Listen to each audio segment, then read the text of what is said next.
ജീവനും കിനാവു തന്ന കൺമണി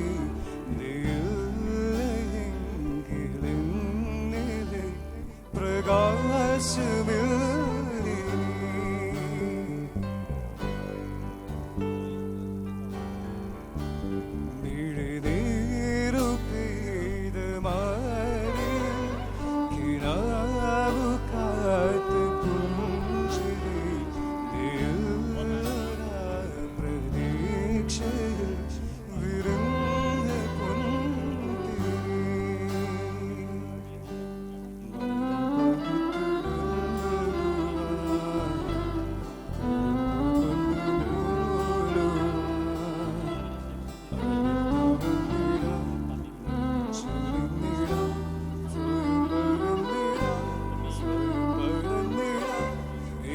ആശകൾ തൻ മൺതോണിയുമായി തുഴഞ്ഞകലെ പോയിടാ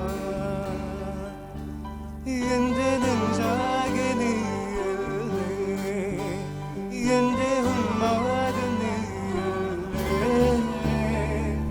നിന്നെ അറിയാം ഒഴുകി ഒഴുകി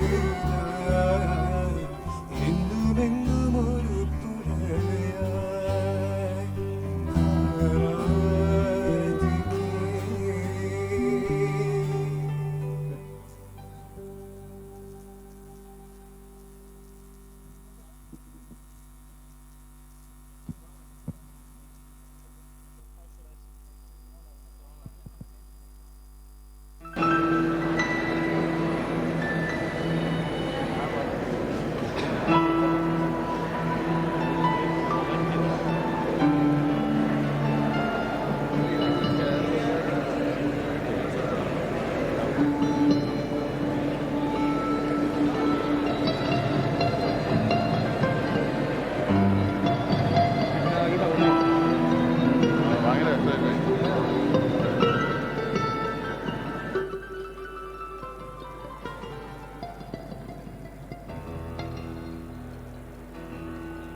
ഹിമമഴയായി വരും ഹൃദയം അടിവിരലായി തൊടും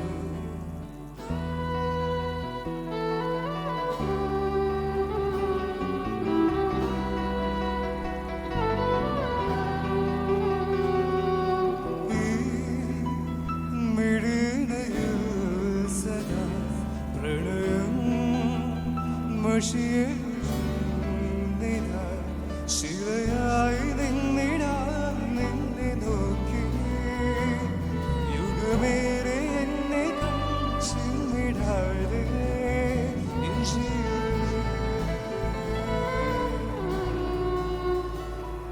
അകമേ വാനവില്ലിലേഴുവണ്ണ തിരമേ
അനുദിനം നിഴലുപോൽ പിന്തുടരുവാൻ ഞാനറിഞ്ഞിടുമേ.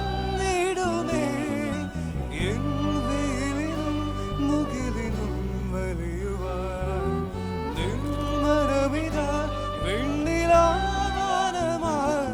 ഒരേ വഴിയിലാവോളം ഒഴുകിനാൻ കിടാതിരിയണേ നമ്മളെ നമ്മളെന്നും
when and how revenue.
All delegates are requested to occupy their seats inside the auditorium. The sessions will begin shortly.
Hello?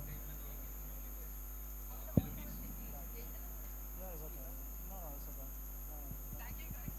Should I start? Thank you guys for the wonderful music performance.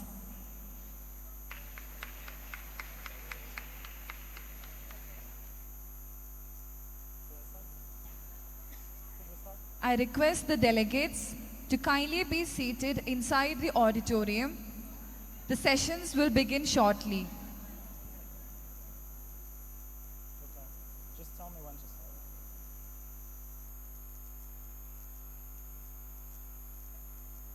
It's okay.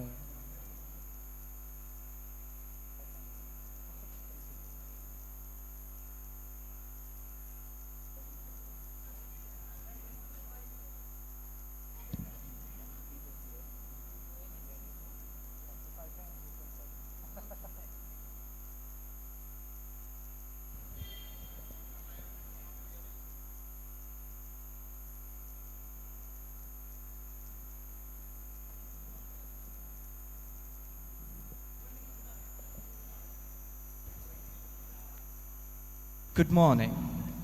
Sahardiya College of Engineering and Technology is proud to welcome you all to the IEDC Summit 2019, Asia's largest platform for aspiring entrepreneurs to come together, share, and learn from the wonderful experiences of renowned speakers of various disciplines and industries.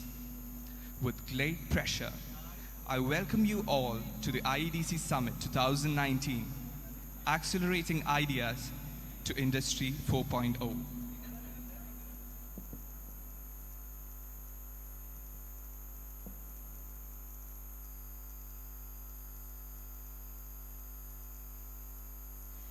The first keynote address is given by Mr. Mikhail Zenchenko, founder and CEO at Brandex LLC. Brandex provides 3 types of services for startups: growing innovative startups from idea to an IPO or an ICO, finding the investment opportunity, preparing startups for international markets. Brink is a pre-seed accelerator, manufacturing management provider, and distribution platform based in Hong Kong. Their services division offers integrated solutions to help clients navigate the challenges of setting up, scaling, and managing manufacturing of products. Brink builds communities in specific technologies and industries to connect like-minded entrepreneurs and provide them with the necessary tools and resources to succeed. We welcome you, sir, to this session.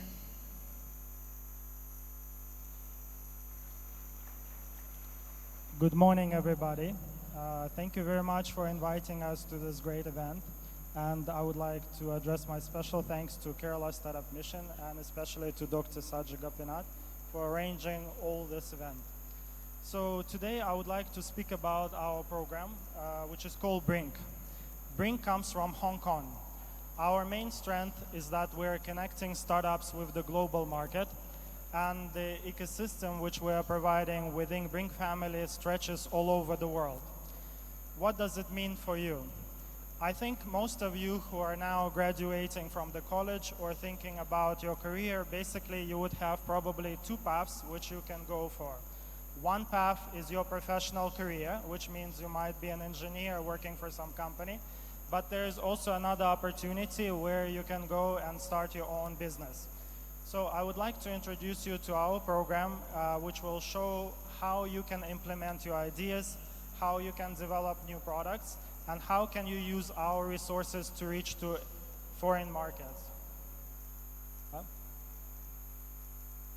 Just 1 second. Can we run the presentation? Okay, we're putting on the presentation. So Brink is a global accelerator which recently opened its door in India at Kerala Startup Mission. We already selected about 5 companies which would be incubated first time here in India. And we were fascinated with the number of great ideas which were coming to our application process. We saw about 200 plus applications, and we were amazed at how many different ideas, how great they are, what kind of technology is being used. So let me just show you what we're doing and what is the process of acceleration with Brink. So what we try to do is actually we are trying to look for some smart people who want to change the world using the technology. We're looking for technology-based startups. As I said, we're working in a number of different locations in the world, and currently we have one of the office which is open in India, one of the office in Europe, which is in Poland, one of the office which is open in MENA region in Bahrain, and our headquarters is in Hong Kong. We also have a branch in Guangzhou, which is basically designed to provide the services for those startups which are ready to scale and they want to manufacture their products in China. So in order to formulate our investment thesis, we put 4 main domains.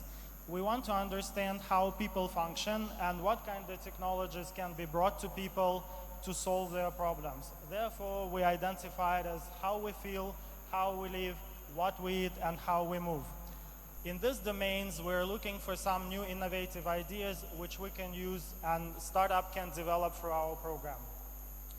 So in terms of the verticals in which we're investing, in India, we are mostly focused on IoT and hardware, but we will also accept any company which has a great technology behind and may come from a different domain. In Hong Kong, we mostly focus on drone and robotics, and food technology program just was recently opened in Hong Kong. We also have industrial IoT and energy developing startups. So what we do at Brink? At Brink, we focus in 3 main areas. One of the areas is to bring the technical support to those of you who want to develop new product. A lot of you are here engineers, and if you need, for example, to look at some manufacturing facility of China, which you may not be familiar with, we can provide you that help and support. If you need to source some components, we will bring you the support. We also help the startups to refine their business strategies, and we also help them to identify their markets, to develop their marketing strategy, to identify the target audiences, and to work for the startups. We also provide the funds. Actually, our program, I think, is the most generous which is providing up to $250,000 to a startup which is going through the free gate program. So what other advantages does bring in its own program? We have a number of modules which we're using for educational support. So some of you who are engineers and may not be familiar with business, you will have a number of different modules which will bring you from the prototyping idea to actually launching the business and making your company profitable. We have the mentors which are available around the globe, and when the program starts, we have a number of different experts which you will see in a short video right after this presentation and how they support the companies. We also have a number of vendors and resources which are embedded in the program, and whenever the startup is in our program, they can access all these resources. So as I said again, we are now in 4 different areas of the world, but at the same time, Brink is also stretching to Silicon Valley, and it has planned to open its new office in Silicon Valley itself. So here we have some statistics. So far we have about 79 startups globally supported by the Brink. These are those which already graduated from the program. They represent about 30 countries, and one of the problems which I heard that female are not participating very much, so we have about 13% of female founders which are in our programs. So roughly, if we look at our portfolio, you can see here that we have the companies which are coming from different industries, such as food tech, sports tech, health tech, agri-tech, smart cities. We also identified a number of companies here in Kerala in coaching, and we're going to incubate some of them from the smart city technologies, food tech, and agri-tech. Okay, so I think, can we play the video? I think for you to see how the program really runs, we will show now a promotional video of Brink, and then if you have the questions, I'll take it from there. Thank you very much.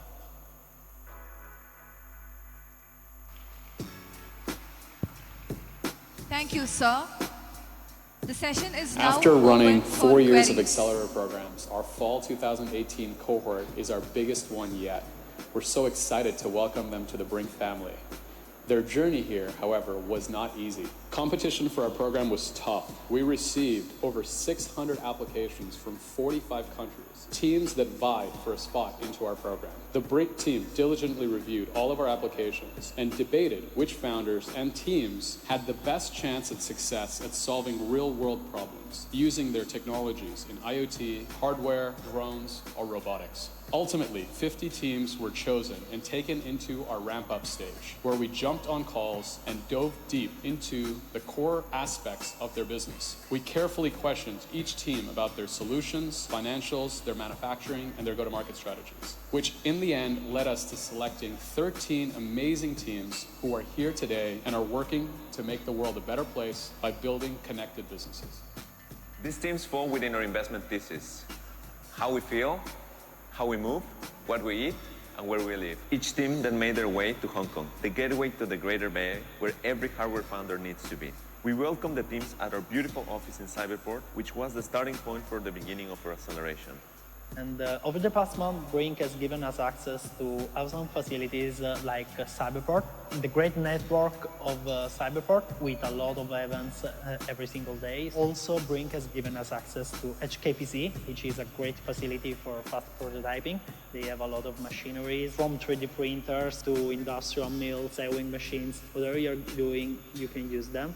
So my experience with Brink was really fantastic. We were exposed to so many elements of hardware development that were tailored to our startup. We learned from really valuable insights about what we should focus on and things that we should steer away and avoid in order to help us grow as a really successful hardware business.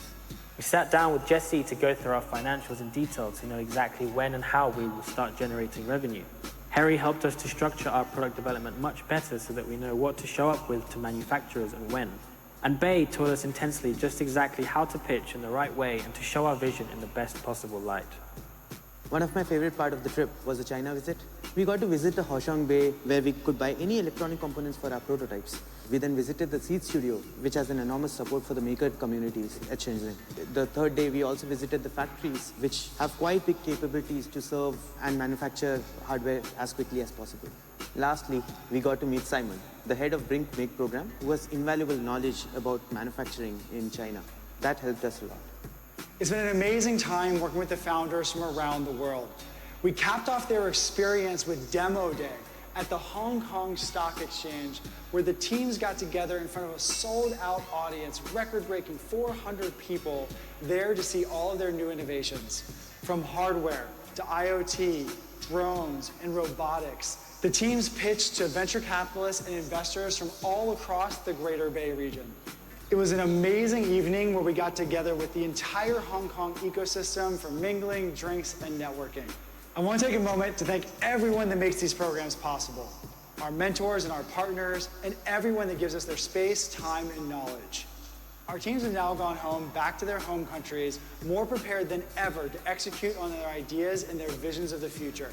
We'll continue to help them throughout their entire startup journey, and we can't wait to see where these Brink Rhinos end up going. If you're interested in taking your drone, robotics, food, IoT, or hardware idea to the next level, make sure to check out brink.io/apply. All right, thank you very much.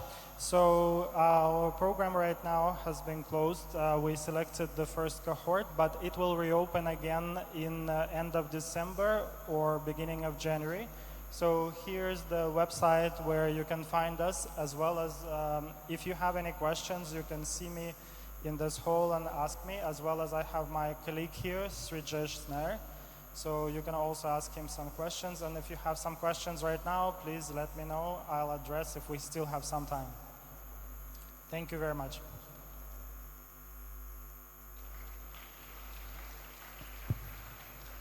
Thank you, sir. The session is now open for any queries.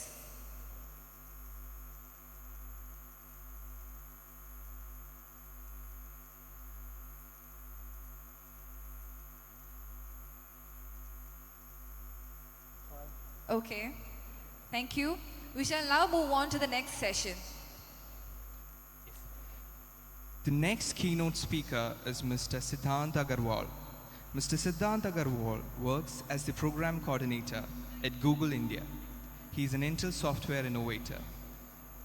Built for India by Google and Union Ministry of Electronics and IT is a program that offers a platform to engineering students to develop market-ready, technology-based solutions that address key social problems. Google will also offer mentorship sessions in strategy, product design, and technology to most promising products and prototypes. Thank you. Thanks a lot. Good morning, everyone. Good morning. Much better. Thank you. My name is Siddhant. I work with developer relations team at Google in India. What we really do, let me take a quick 1 minute to introduce what we really do. We have a bunch of community programs that we engage with. How many of you know about GDG? Heard the term GDG? Know of it? Okay, not many. Cool.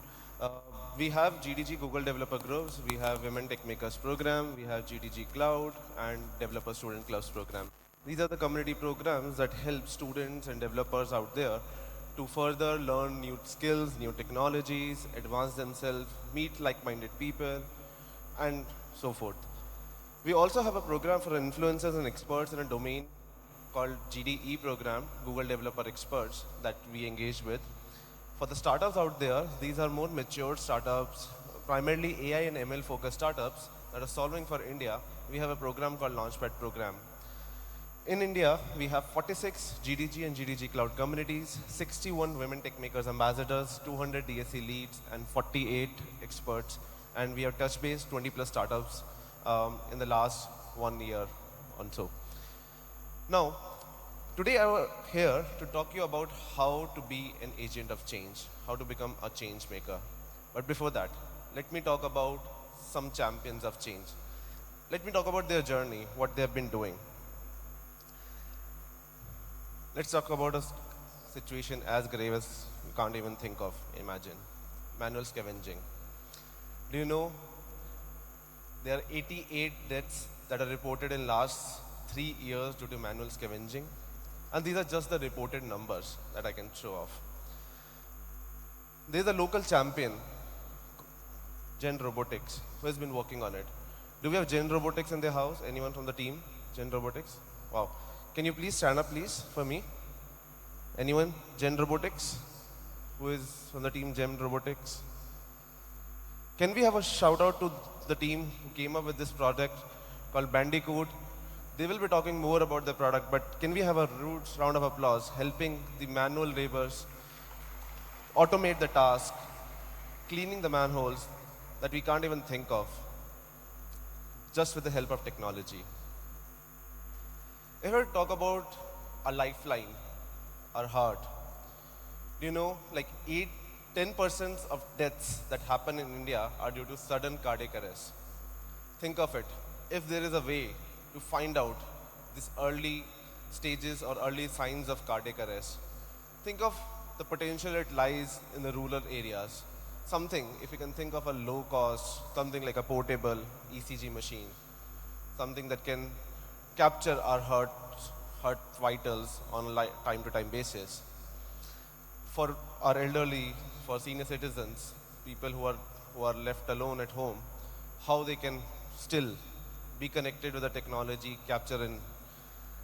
There's a startup out there who thought about it, Spandan. I met them recently in Dehradun.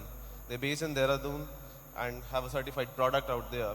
It's a very small, low-cost ECG machine, trying their best to detect these early signs of heart attacks and then reducing these sudden cardiac arrest cases. And that's not all. There are more people out there. If I have to talk about something that women out here in this hall can relate to, breast cancer. Do you know 75,000 women die due to breast cancer every year? But then there was a change maker who thought about it, who thought that if technology can be utilized in a better way and we can come up with a solution for it. Let's hear the story. Can we have the audio?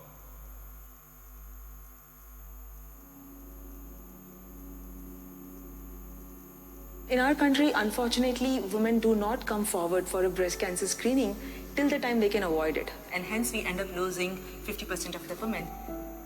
Mammography, which is one of the standards of care today, has a very good ability to detect very small lumps called microcalcifications. However, it does not work on women under 45 years of age. We have created a breast cancer screening solution such that we do not see the patient, touch the patient, radiate, pinch, inject, to the extent that during the screening we don't even see the person. What we do is use a simple device like this to measure the heat distribution on the chest and use machine learning and artificial intelligence algorithms to detect the location of abnormality, all within 5 minutes. The key challenge we were facing was the scale, both scaling of the technical architecture as well as the business.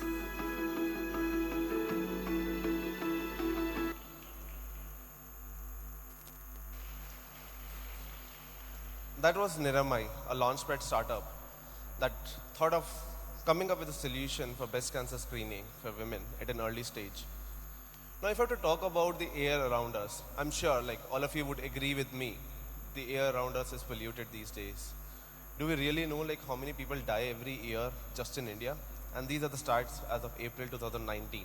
1.2 million people die in India every year due to air pollution. But what can we do? What can we do to reduce this air pollution or maybe utilize the smoke in the air? There was a crazy person out there who thought like, why can't we like do something about the air? Let's hear what they have worked on.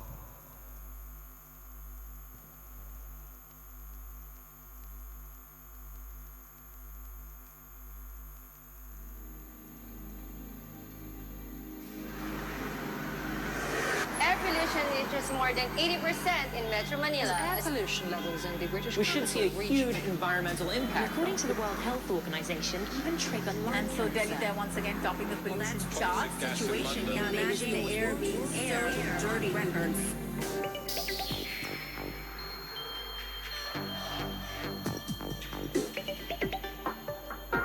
Air Inc. is about capturing air pollution before it enters the environment from your cars, from your trucks, from your diesel generators that are spitting out this particulate matter, and then converting that into inks of various sorts. We did the initial research and prototyping for this idea at the MIT Media Lab. For the last 3 years, we have been getting our hands dirty on the roads of Bangalore to solve this problem. After we are done capturing air pollution, we take it through a purification process, and then we treat it with solvents to create printing inks.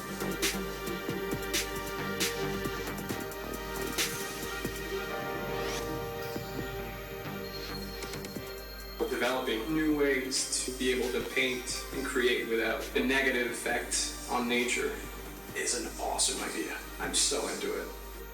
There's so much pollution that just half an hour can paint an entire pair of shoes.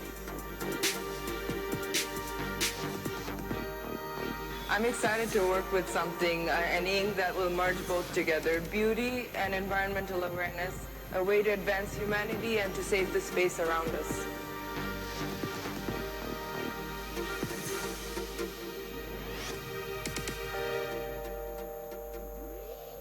At Graviki, we started as a small group of hackers applying science, technology, and creativity to solve hard problems.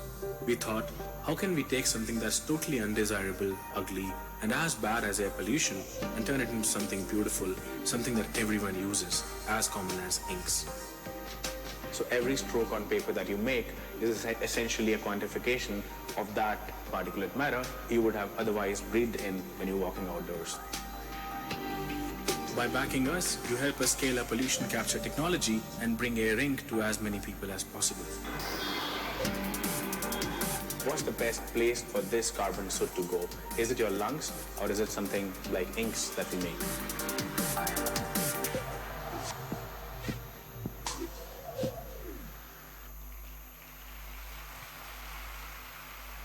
Isn't it mind-blowing to see like how we can convert the air around us into a reusable ink? These were some crazy people that I know of. There are more out there. The list is endless. There's so many people like try to bring this disruption with just one thing in the mind. How can they bring the change they wish to see? And you too can be a champion of change. You too can think about it. What are the problems out there? How we can remove them through technology? Where to start from? If you're wondering, these are the areas that I suggest that you can kickstart your journey with. These are some 17 goals that UN has listed as sustainable development goals that can transform our world. Start thinking in these directions. 17 areas where you can think of a solution can be made. Also, to the student developers out here, student entrepreneurs, student startups out here, I'll introduce you to Build for Digital India, a platform for you to work on these solutions, work on these ideas, be a part of a learning journey, be a part of a mentorship journey, and then help us showcase your work to the people out there in the country. Build for Digital India was launched recently in partnership with Google and Ministry of Electronics and Information Technology, Government of India, to give you a platform to further learn, upskill yourself in certain technologies. We will be providing you with rich technical resources, helping you with one-on-one mentorship to further work on your idea, the solutions that you're working on, and then to help you showcase your work at a showcase opportunity as well. The deadline for this particular application, like even if at ideation stage you are, or you have some progress with your product, your idea, make sure you be a part of this journey, apply for it. The deadline is October 31st, 2019. You can learn more at bit.ly/buildforddigitalindia. And if you're still wondering that the problems around us are impossible to solve, you can't solve them, I'll urge you to think again. I'll urge you with this thought video.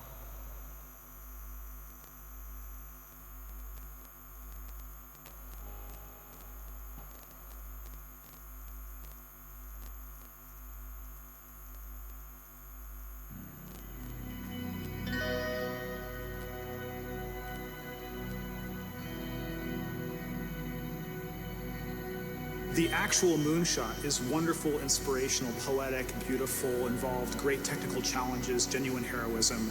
It brought the world together. But think about the Polynesian islander on the dugout canoe, deciding one day they were going to go that way. No one had ever been that way before. No one even knew if there was anything that way before. It was amazing, and it changed the world. People can set their minds to magical, seemingly impossible ideas, and then through science and technology, bring them to reality. And that then sets other people on fire, that other things that look impossible might be accomplishable. Galileo is such a hero, you know, in thinking big, and what he represents to me is both curiosity and wonder that humanity had, that he had, that pushed him and drove himself to invent and work on the first telescopes that allowed us to see the moon, and here we are. These aviation pioneers were figuring it out as they went. No one really knew how to build an airplane, right? No one knew how to fly an airplane. It was amazing and crazy and wonderful, and they wanted to explore. Many years ago, the great British explorer George Mallory, who was to die on Mount Everest, was asked why did he want to climb it. He said, because it is there. There's so many challenges in the world, and you can feel daunted by that, you know, and sort of oppressed by that, or you kind of say, how might we think differently about this? Everyone else in the world is working on the next 10%. If you can be the one that delivers that 10 times improvement, you have a chance to really change things. If you want cars to run at 50 miles per gallon, fine, you can retool your car a little bit. But if I tell you it has to run on a gallon of gas for 500 miles, you have to start over. You need a lot of courage in this work, and you need a lot of persistence. One of the things that's really critical is not only having the courage to keep trying every day or thinking big, even if you don't really 100% believe it's possible, like you might think this might be possible, have the courage to try. That's how the greatest things have happened. You don't spend your time being bothered that you can't teleport from here to Japan, because there's a part of you that thinks it's impossible. Moonshot thinking is choosing to be bothered by that. We choose to go to the moon in this decade and do the other things, not because they are easy, but because they are hard. Humanity's progress has been a series of amazing, audacious things, from the very small and personal up to the great, big, and grand. And we are a species of moonshots. And to me, that's like the really amazing, poetic, and inspirational thing. I think our ambitions are a glass ceiling on what we can accomplish. When you find your passion, you're unstoppable. You can make amazing things happen. It's been true through all of history. I believe in the human spirit, and I believe that there are always going to be crazy people who will get out of bed one morning and say, you know what? I think I can build a space elevator, and let's go do it. But I think that if we become afraid to take these great big risks, we stop inspiring people. We stop achieving things. And the biggest nightmare scenario is that we won't have what it takes to solve the really big challenges. When Kennedy said that we would put a man on the moon, it's about the fact that he said, we don't know how to do this yet, and we're gonna do it anyway. And that sends chills up everybody's spine. Because if that happens, what couldn't we do?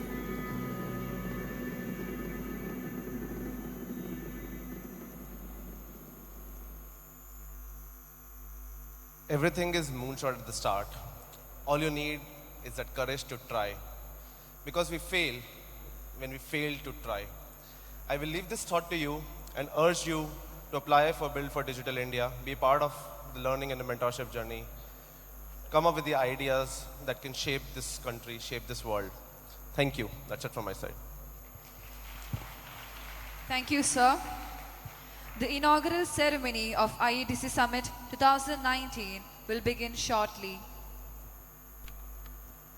The dignitaries have arrived.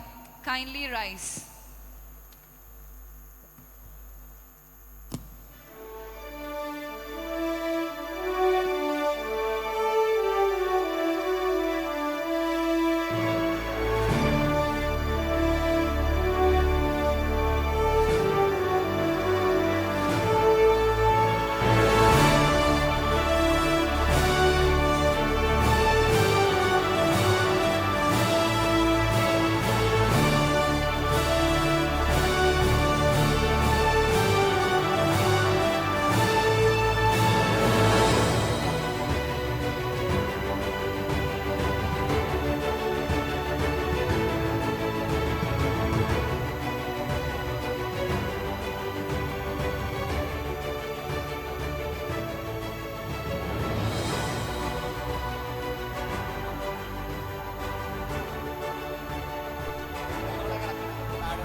Good morning, one and all. Since 2016, Kerala Startup Mission, nodal agency of Government of Kerala, organizes the Iedc Summit, Asia's largest student entrepreneurship summit, where the students get an opportunity to experience the technological diversities and advancements through a series of technology track events, brainstorming sessions, interactive community meetups, and product exhibitions. IEDC Summit is also an avenue for participants of various units across the state to come together to share their success stories, to learn from each other's failures, to showcase their innovative products, and also to develop strong networks that go a long way in developing sustainable enterprises. Sahridaya family proudly welcomes each and every one present here to the inaugural ceremony of IEDC Summit 2019. Prayer is the natural duty of a creature to its creator, the simplest homage that a human can pay to the divine. I request everyone to kindly rise as the college choir lead us with a prayer.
Kindly be seated. I invite Reverend Father George Parriman, Executive Director of Sahridaya College of Engineering and Technology, to render the welcome address.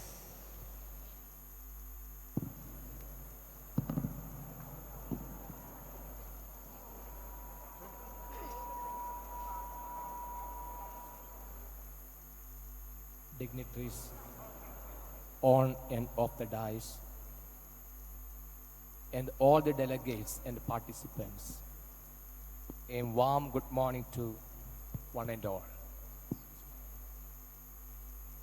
Sahridaya College of Engineering and Technology was established in 2002 and is promoted by Iringalakkuda Diocesan Education Trust, headed by Bishop Mar Poli Kandukaran, is an ISO 2005 certified institution.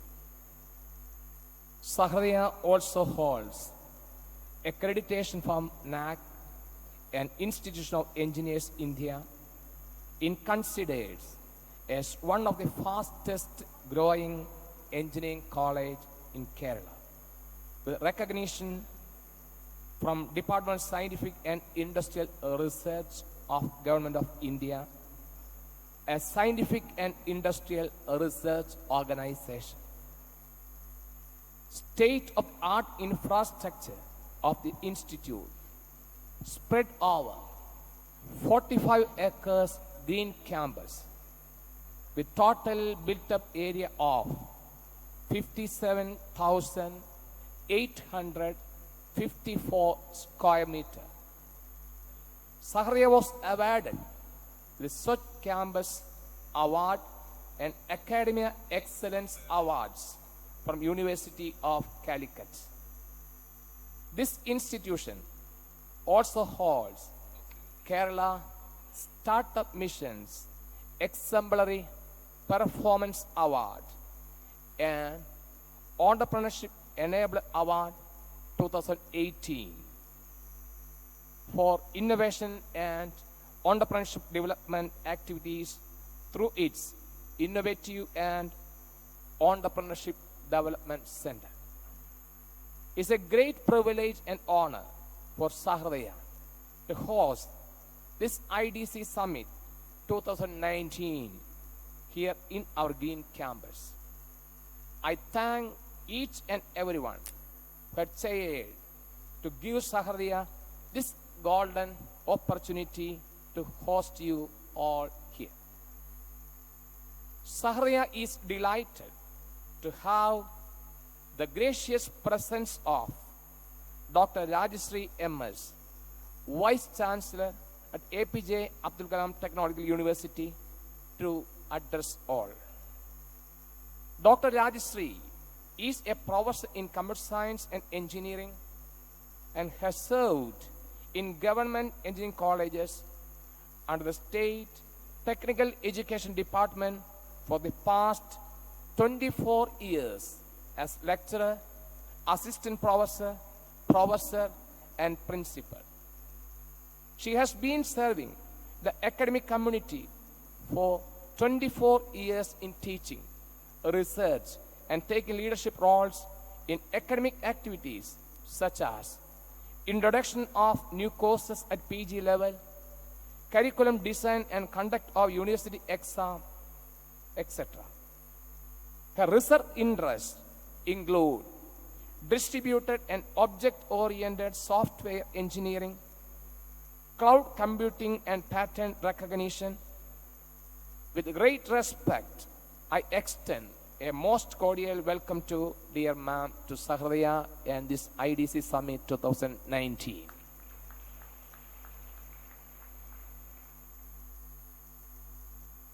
Dr. Saji Gobinath, CEO of Kerala Startup Mission, is here with us to fuel the innovation and entrepreneurship targets.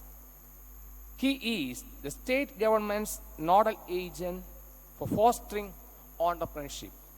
He has to execute government's mandate without diluting the state's inclusive development ethos.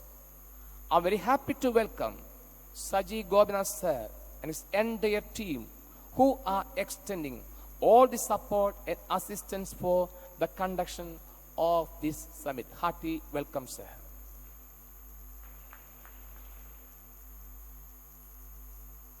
We have on the dais our own Sahariya Director, Dr. Elizabeth Elias, and Dr. Nixon Kurivila, our principal, whose guidance have taken this summit to right path.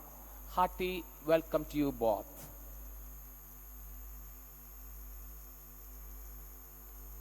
A special word of welcome to Jibin Shah, the organizing secretary of IDC Summit 2019, and Kumari Irene, a student coordinator of IDC Summit 2019. Without their tireless effort, this dream may not be realized. Hearty welcome to you both.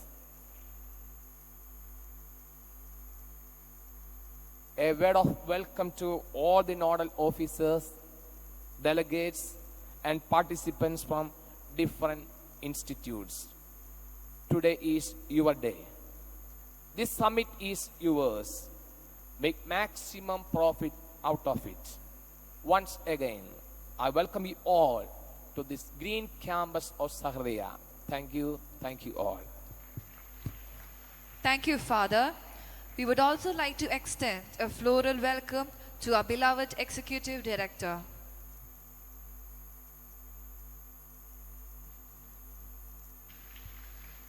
Dr. Saji Gopinath currently heads Kerala Startup Mission, the apex body of Government of Kerala for supporting the technical, entrepreneurship and startup ecosystem in the state of Kerala. Before joining Kerala Startup Mission in April 2017, Dr. Gopinath served IIM Kozhikode for over 17 years as professor and dean. He also served as founding dean of Bennett University, a modern age, multidisciplinary University of Times of India group established in Greater Noida, a mechanical engineer with PhD in management from the Indian Institute of Science.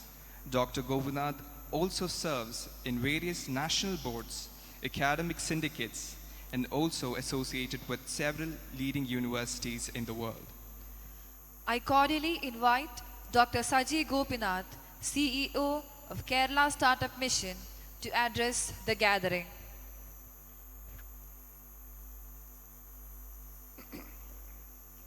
Good morning. Respected Vice Chancellor and the Chief Guest of this function, Dr. Rajeshri MS, Reverend Father George Paraman, the Executive Director of Sahridaya, Dr. Elizabeth Elias, Director of Sahridaya, Principal Dr. Nixon Kurivilla, my good friend Dr. Jibin, dignitaries of the dais, Dr. Vrinda, the Dean of KTU, Bianli, our guest who has spoken yesterday and will be speaking today, and other dignitaries, and nodal officers of IEDC, and student innovators, entrepreneurs, faculty members, ladies and gentlemen. At the outset, on behalf of Kerala Startup Mission, let me also extend a very warm welcome to each one of you to the 4th edition of IEDC Summit. Over the years, IEDC Summit has grown both in quality and quantity, and today this is one of the largest, or perhaps the largest, the student technical event in the country itself. I believe this time we have close to around 4,000 student innovators attending this program, showing the type of the ecosystem which is getting developed and the type of pipeline of strong solutions which is coming up from our ecosystem. In the morning talk, the executive from Google, Mr. Siddharth, was speaking about Gen Robotics, which, as you know, that has come from an IEDC a few years back and has actually worked on some of the very interesting but very important and very impactful area. And we believe that many such innovations will come from each of you. We all live in a very interesting world today. It's actually a world of paradoxes. At one end, we see that countries are actually moving away from the old globalization to become their own centers, what we call as the nationalization movements, whether it is NIACAT in MENA region or whether it's Trumpism in America or Brexit in Europe. The countries are actually making their boundaries much more closed and making themselves internal. But the other end, the technology allows people to trust each other, share each other, collaborate each other, and we see that fantastic products and services are coming when people collaborate across the geographies. We started trusting the strangers as long as technology provides us a backbone. When we go to a hotel, we select it through the ratings which is given by a stranger because we believe that technology gives a level of assurance. We see that when we go to a different place, we may select an Airbnb room to book and stay with a stranger without any fear because we believe the technology provides us that trust. So this one end, the world, at the personal level, the world is expanding at the national level, the world is actually shrinking. But what is more important is that along with both these things, there is a rapid change of technology which is happening. We know that every time a human race moved ahead when a technological revolution happened. It happened in the time of textile technology, steam engines, electricity. It happened in the time of automobiles. It happened in the time of silicon and the computer technology. And today, we generally say that, which is also the theme of this conference, we say that the Industry 4.0 or the fourth industrial revolution is in our doorsteps. We have seen parts of the world emerging as leaders in the past revolutions. It was Europe during the first revolution. We have Manchester being one of the key areas which has been known everywhere across the world because that was a textile hub at some point of time. It was Texas America during the last revolution, which is in the Industrial Revolution time, which has come out because the automobile capital of the world was in Detroit and Texas region. Then we have seen the Silicon Valley emerging as world's #1 place because it was primarily where the innovations and in the silicon and related areas happened. We have also seen China emerging as an important thing, primarily because they worked on the hardware part of it and came out with very innovative, very low cost, very impactful products as such. Each of us sitting here has a mobile phone thanks to Chinese companies, which helps us to make it at a very, very lower cost. Now when you're going to the next revolution, a revolution where all these worlds are actually merging, actually converging, whether it is a physical world, digital world or biological world, it is converging, and a host of new technologies. Most of the things which we don't know what is the effect. Some of you must have read the book where the author speaks about a set of sparrows called Fable of the Sparrows, where a set of sparrows are actually decided or are planning to have an owl to work for them. So it's a set of sparrows who decided that, okay, let us have an owl who will work all the work for us, because owl will work in the evening, in the night, so it can actually do all those things. But people don't know, the sparrows don't know, when that owl comes to their nest, what is going to happen. Because none of the sparrows have ever actually domesticated an owl. This is the case for us today. We are actually at a time where we are actually speaking about artificial intelligence, we are speaking about larger machines, we are speaking about 3D printing, we are speaking about blockchains, but we still don't know, we are still to figure out, like the sparrows, what this owl is going to do with us. And that is going to be discovered by all of us here.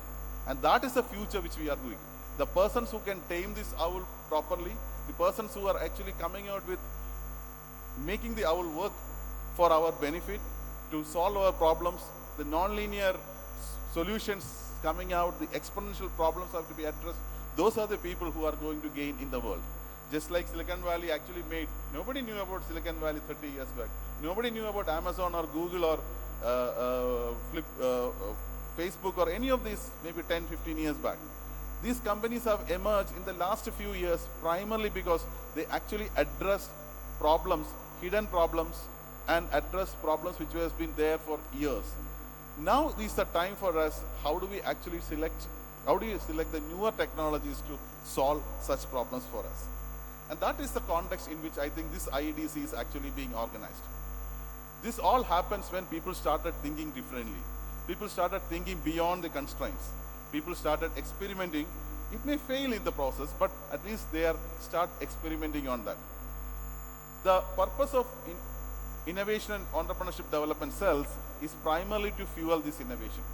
Because it is said that when an economy grows fast, the entrepreneurship moves from what we generally known as factor-based economy, which is the conventional thing, the land, labor, capital and things like that, to something where the entrepreneurship is driven by innovation.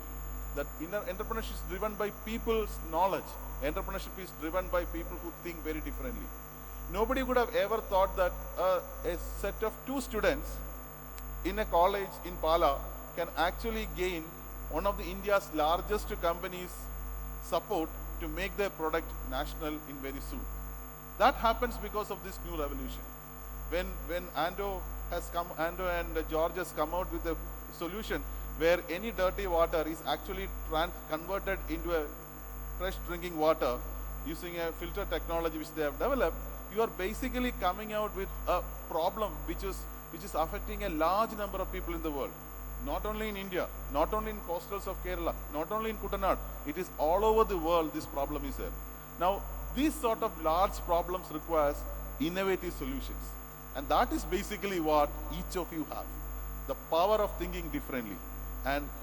But the challenge is when you think differently and start doing something new which nobody else has done, there could be failures. When we started walking, we fell because we never knew how to walk before we started walking. Now, this is the launch pad. This is basically the bed which provides you that cushion.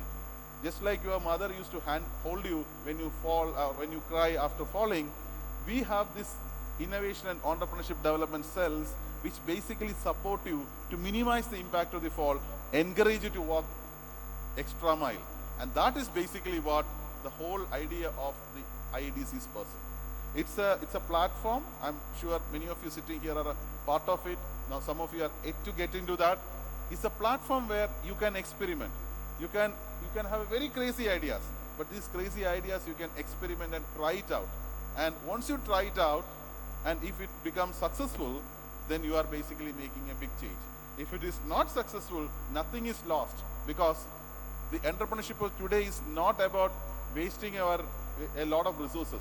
It's only your time which is getting expended. But the time you expend also gives you a lot of returns person. And I think that is basically the in for us. We have a large number of technology tools, large number of people across the world to solve the problems for you, large number of people to support you. When you are getting stuck on a project, you don't have to worry about the support. You can get into the user groups and ask a question. There are a lot of people in the world to support you. But what is important is the courage to venture out, the courage to do things, courage to experiment, courage to do research, courage to actually go into the deep passage. Once we have that, we will have a large number of innovative solutions which comes from us. As I said, this is one of the largest tech summit of the students in the country, and IEDC network of Kerala is one of the largest networks of student innovators in the country. And that actually brings a lot of hope for us, because when you have a large number of innovators coming, they come out with interesting solutions, they come out with the solutions for larger problems, they come out with social ventures. We are basically moving the economy of the state, economy of the country to the next level. When Prime Minister Modi mentioned that India has to become a 5 trillion economy in next 5 years' time, back of the mind, one should know that we should grow at a 14%. That's the only way we can actually reach that particular level. If one has to grow at 14%, a country has to grow at a 14% from current 6% or 7%, there's a lot of output has to come. Each of you sitting here has to be an entrepreneur. Each of you sitting has to come out with interesting products. Each of you sitting here has to be a world leader. And this summit and the activities in IEDC are primarily the fuel for doing that. From a startup missions point of view, we will be very happy to have all the support, and I'm sure that this IEDC summit and the activities will give you a lot of fuel to that. We actually miss the presence of a very august personality today, somebody who actually helped us to dream big, person from this region, Dr. Radhakrishnan, the Padma Bhushan Dr. Radhakrishnan, the former chairman of ISRO, who actually made the world know that India can actually send a mission to Mars at the cost of traveling by an auto rickshaw, or lesser than the cost of traveling by an auto rickshaw. That sort of a very low cost, highly frugal, but very effective mission has been sort of pioneered by Dr. Radhakrishnan, and he was supposed to be here in our midst. He came to Cochin. He was very excited to be interacting with you, but unfortunately he had a medical emergency in the morning, and because of that he could not travel. I think we all will pray that he will get well very soon, and hopefully we will have him at some point of time again back with us to interact with all of you. But the work of Dr. Radhakrishnan should be an inspiring for us, because it also shows that there is no limit to dream. Once you dream big, and if you actually try for that, it is possible for us to achieve that. And I think that's a message the IEDCs and innovations have to drive you. Thank you very much for being here, and I believe that the whole day is going to be a day which helps you to fuel your thoughts and put a lot of fire in your belly to do extraordinary things, because at the end extraordinary things are never done by extraordinary people, but people with extraordinary passion. And I'm sure each of you sitting here has got that. Thank you very much. Thank you, sir. If you light a lamp for someone else, it will also light your path. I invite the dignitaries on the dais to light the lamp.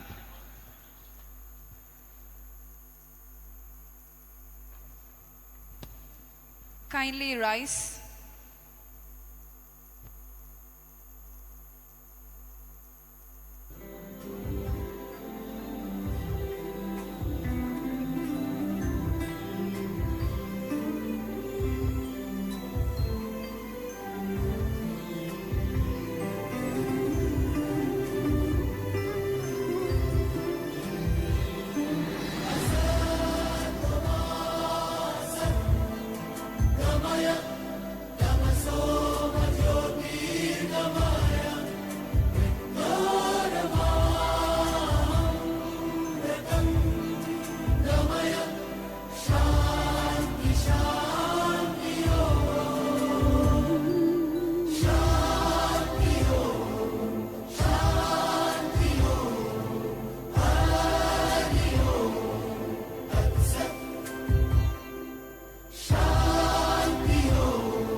Please be seated.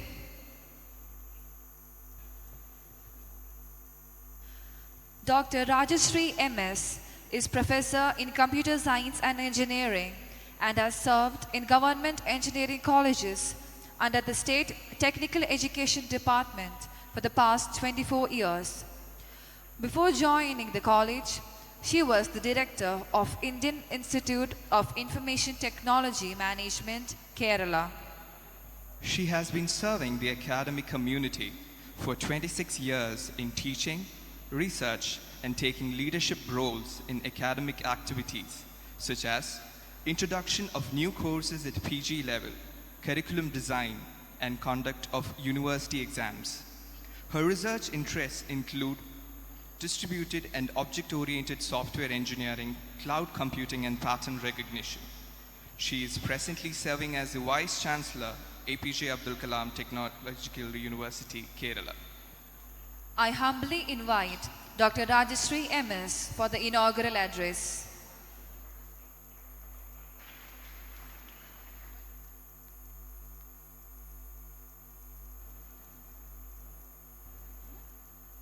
Respected Executive Director of Sahradaya College of Engineering and Technology, Father George, Dr. Saji Gopinath, CEO KSUM, Principal Dr. Nixon, Dr. Elizabeth Elias, the other dignitaries on the dais, including the coordinator of the program, the faculty member in charge of the program, my colleague, Dr. Vrinda, the dignitaries who have come to interact with the young innovators, faculty members, students, young innovators, ladies and gentlemen.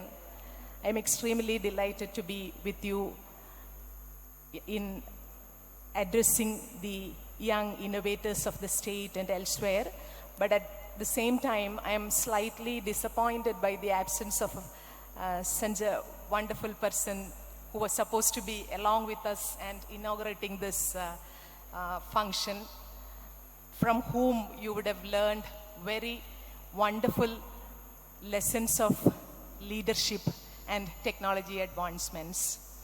So we hope we'll be able to make it some other time. Now, coming to this summit, we know that Professor Saji Gopinath already set the context when he said that we are in a different world of revolution, which is driven by technology.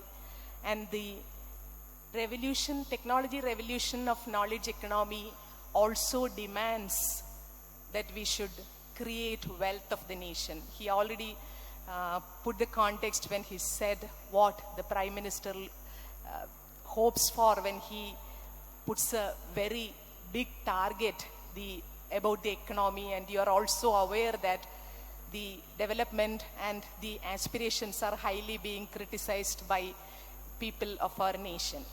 Now, coming to the higher education system, the promises or the functions of higher education system is to be redefined when it comes to increasing the wealth of the nation along with its other promises like creating knowledge, inclusiveness, and all this stuff.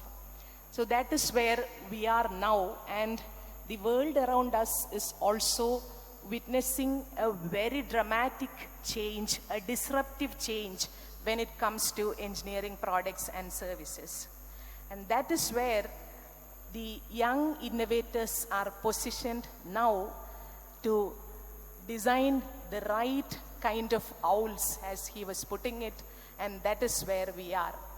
Now, coming to the opportunities, we have tremendous opportunities, be it in engineering products or services, and this has to happen from the academic institutions itself.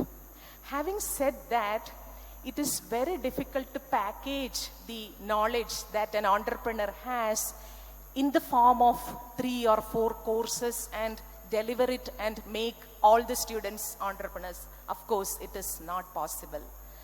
But it is also not possible to be successful entrepreneurs compromising the fundamental elements of academics that are required of entrepreneurs, where you have to get your fundamentals right.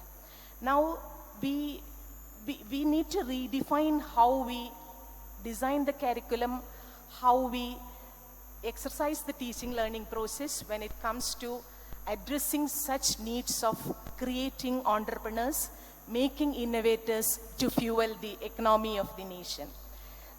We have been teaching subjects. We used to get knowledge from subjects, of course, with clearly defined outcomes or not very clearly defined outcomes. And then all these engineers are supposed to go and work in industry or work for government or to do research, and different vertical paths are set for them. But when it comes to solving a problem and becoming an entrepreneur to come up with an innovative solution, this traditionally set steps or the algorithms that are there have to be redefined, and they have to be very dynamic. So the knowledge that one can gain from successful innovations around the world or from the successful entrepreneurs around the world, it cannot be encapsulated in the form of subjects or lab classes, but it has to come, these are all some kind of tacit knowledge that is with them, and the students who are keen to do such innovations, they have to be open to this, and their journey to achieve something has to be from the problem space to the solution space. It is not that you learn some technologies and try to find out opportunities to apply them, but you have to look at problems which has technological possibilities for excellent solutions. At the same time, these solutions should be capable of creating the right kind of businesses around it, and that is where the challenge lies, which means that the knowledge an entrepreneur should learn is not only limited to advanced technologies or the stream-wise knowledge, but it has also to look at the business opportunities around, and also the finances, then the other legal aspects, and it is a comprehensive kind of education altogether, and that is where we try to push in the right kind of ecosystem which can promote such things. And that is exactly what Kerala Startup Mission is addressing now.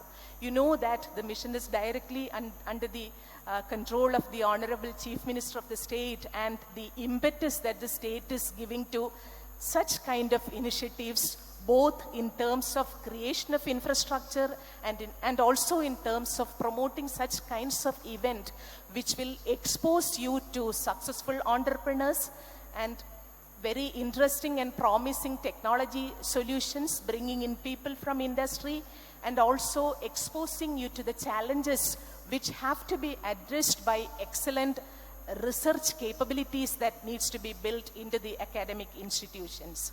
So it is something which should not be seen as a separate activity altogether. The startup initiatives have to be read along with the academic activities in the schools or colleges, and that has to be the norm when it comes to improving the teaching learning process and redefining it as outcome-based education. It is not only for getting job, it is for creating successful businesses. And where is the opportunity coming from? There's no limit to the opportunity. Of course, we know, we benchmark talent globally, and globalization has also posed opportunities as well as challenges for us. Even with Silicon Valley and the innovations, the US is flooded with made in China products, and that is how the competition is, and that is where the competition is. So it is for us to explore the global opportunities and address them. Also, it is equally important for us to see how the innovation can pay back to our own country, how it can pay back to our own state. What are the technological possibilities for us to do something to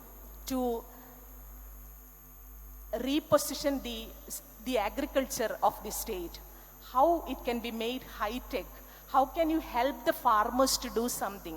How can you look at the traditional industry and do something innovative to help them promote their businesses? So these are some regional thoughts. That is how your global knowledge and your globally benchmarked competence should also be exercised in solving the local problems of our own community in the state as well as in the nation. And then only can we say that it will directly lead to the economic improvement of the country. So it is not only for us to flourish the economy for our own purposes, and it is also for us to create jobs. And we have been seeing the redefinition of jobs with automation, and most of the things that have been done by our software engineers for the past 2 decades have been automated now, and it is only innovations that can bring in new job opportunities, and that is where you entrepreneurs should pitch yourself in. And having said that, it is also important for you to see the kinds of products and solutions that you are envisaging should be able to cut across domains. That means if you are solving a particular problem, you should be able to abstract out the solution, the crux of the solution in such a way that it can be applied to n different problems, be it to creating beauty products or drugs, or be it to, say, missions like Chandrayaan. So what I mean is that there should not be a boundary defined for applications of the solutions. So the innovations become versatile only when the innovations can cut across domains in terms of their applications. Professor Saji Gopinath mentioned to you about the innovations in medical sciences, and you will be amazed to see the way ICT and the devices, the sensor-based technologies and all is disrupting the way in improving the quality of life of people. People are even looking at invasive techniques like swallowing sensors, which can give some vital signals from the colon and internal organs. And that is how the world is progressing. And that is where the opportunity for you are lying.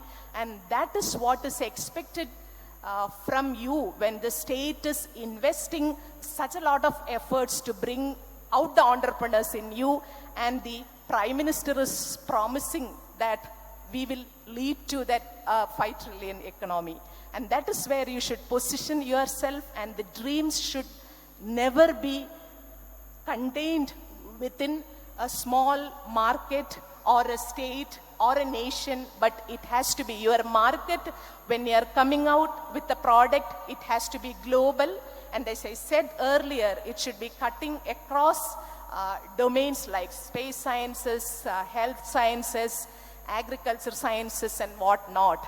And that is the world we are living in, and that is the way you should create knowledge from your academics as well. Whenever you are learning something, it is not only for you to get your KTU grades, but it is for you to innovate for the people around you. It is for you to do something for the fishermen who are suffering around us, and also it is for you to empower the farmers who are around us. That is where you should make your innovations applicable from a local context to a national context to a global context. And if you look at the successful histories of innovative products and solutions that have happened all over the world, you can see that all such companies have become the way, or have acquired the status where they are today by getting or acquiring small companies which were providing technological solutions for them. And now it is for us to dive into the deep tech world and come up with solutions which can power the bigger solutions for better causes. The Government of India has also several initiatives to create indigenous technology for medical field and several other fields which can be affordable to the people. So that is very important when you are innovating. It is the cost, it is the ease of manufacturing. You know the kind of choices that you have when you go to the market to buy a shoes or to buy a car or to buy an automated house. You know the number of choices that you have and how customers exercise their preferences when it comes to purchasing something for their own use. So those have to be there in your mind when you design something, and at the end of it, it should not prove that it's not economic to make a product by the time you have invested several years of R&D into making the product. And that is where subjects like design thinking will become important. I hope there are sessions on that also. So I congratulate the Startup Mission for this wonderful initiative which it has been doing all along. And also I congratulate the team Sahridaya for hosting this event within their wonderful campus, which already has the provisions to accommodate such events of any scale. I thank all the members of Sahridaya for having invited me. And also I wish good luck for the budding entrepreneurs who are attending this summit. So the key takeaways from the summit should be the products and solutions that you make should be well researched, not only in terms of technology, but also in terms of the feasibility of the product and also the life of the product. That is something very important.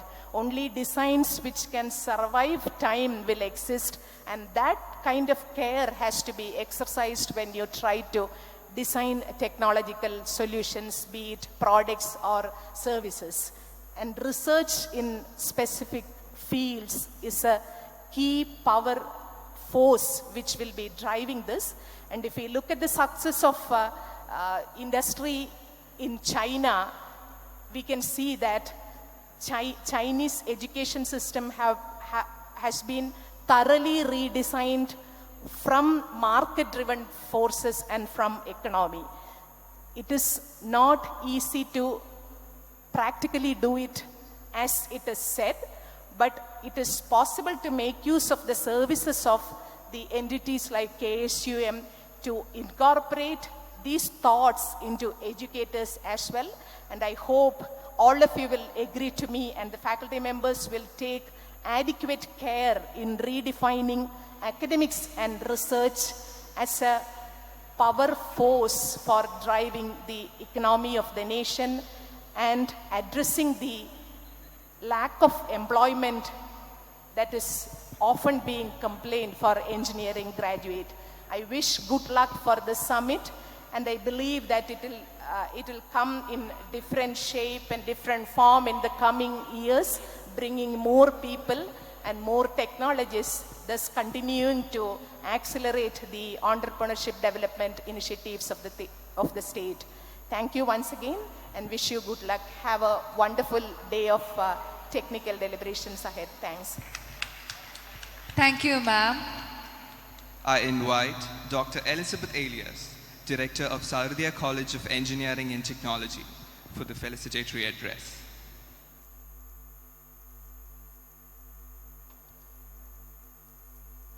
A very good morning to all the dignitaries on and off the dais and to all present in this auditorium. It gives me immense pleasure to deliver the felicitation address on this occasion of the curtain raising ceremony of the IEDC Summit 2019.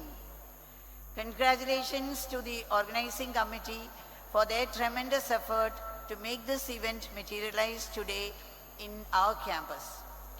Best wishes to all the participants for the good success of this event. Entrepreneurship is an essential preparation for graduates to tackle our society's most pressing issues. Hence, it can be described as a creative and innovative response to the environment. As our Vice Chancellor, Dr. Rajashree told, such responses may take place in any field of social endeavor, maybe business, agriculture, social work, education, and so on. For us to undertake such a huge task, we must be endowed with the skills and resources needed to systematically identify and address our problems and then to solve them. We are in a period where technology influences every moment of our life, but technology leading to transformation must be ethically sound. Innovations must be used for productive purposes. The entrepreneurial skill set is an invaluable one that allows individuals inside and outside an organization to act as catalysts for progress. It is a skill set based on teamwork, creativity, and the creation of financial stability. Environmental cultures and ecosystems are not built in a day. A community of students with passions for business and innovation must be cultivated. It is important to be a core team to spearhead the new initiatives necessary to achieve these goals. The objective of this event is to expand and create communities of lifelong learners with entrepreneurial skill sets who have an inner passion to go and make their mark in this world. To facilitate the development of individuals in all sectors of society who are able to join the global community of people working to create a positive change in our world. Whether the students choose to go into public, private, or non-profit work makes no difference, so long as their skills are applied in a productive way. Entrepreneurship is what I hope will break down the barriers to the formation of a global community of problem solvers. Hopefully, with an enlarged and ever-expanding group of thinkers and entrepreneurs, opportunities will flourish for our generation or your generation to better shape the course of our common purpose and solve the world's most pressing problems. May this summit provide a platform to student entrepreneurs across the country in fueling the innovation, to build strong networks, to share failure and success stories, to showcase innovative products, and to develop sustainable enterprises. I wish that this summit provides students with the necessary skills they need to solve the challenges and also to be successful entrepreneurs in the future. As Dr. Saji Gopinath said, the power of thinking differently. I hope that you all, or many of you, will get the power of thinking differently and make the owls work effectively. I congratulate from the bottom of my heart all the faculty and students who had been working really hard for months to make this summit a reality. Thank you and have a wonderful and effective day. Thank you, ma'am. Let me now invite our principal, Dr. Nixon Kuruvilla, for the vote of thanks.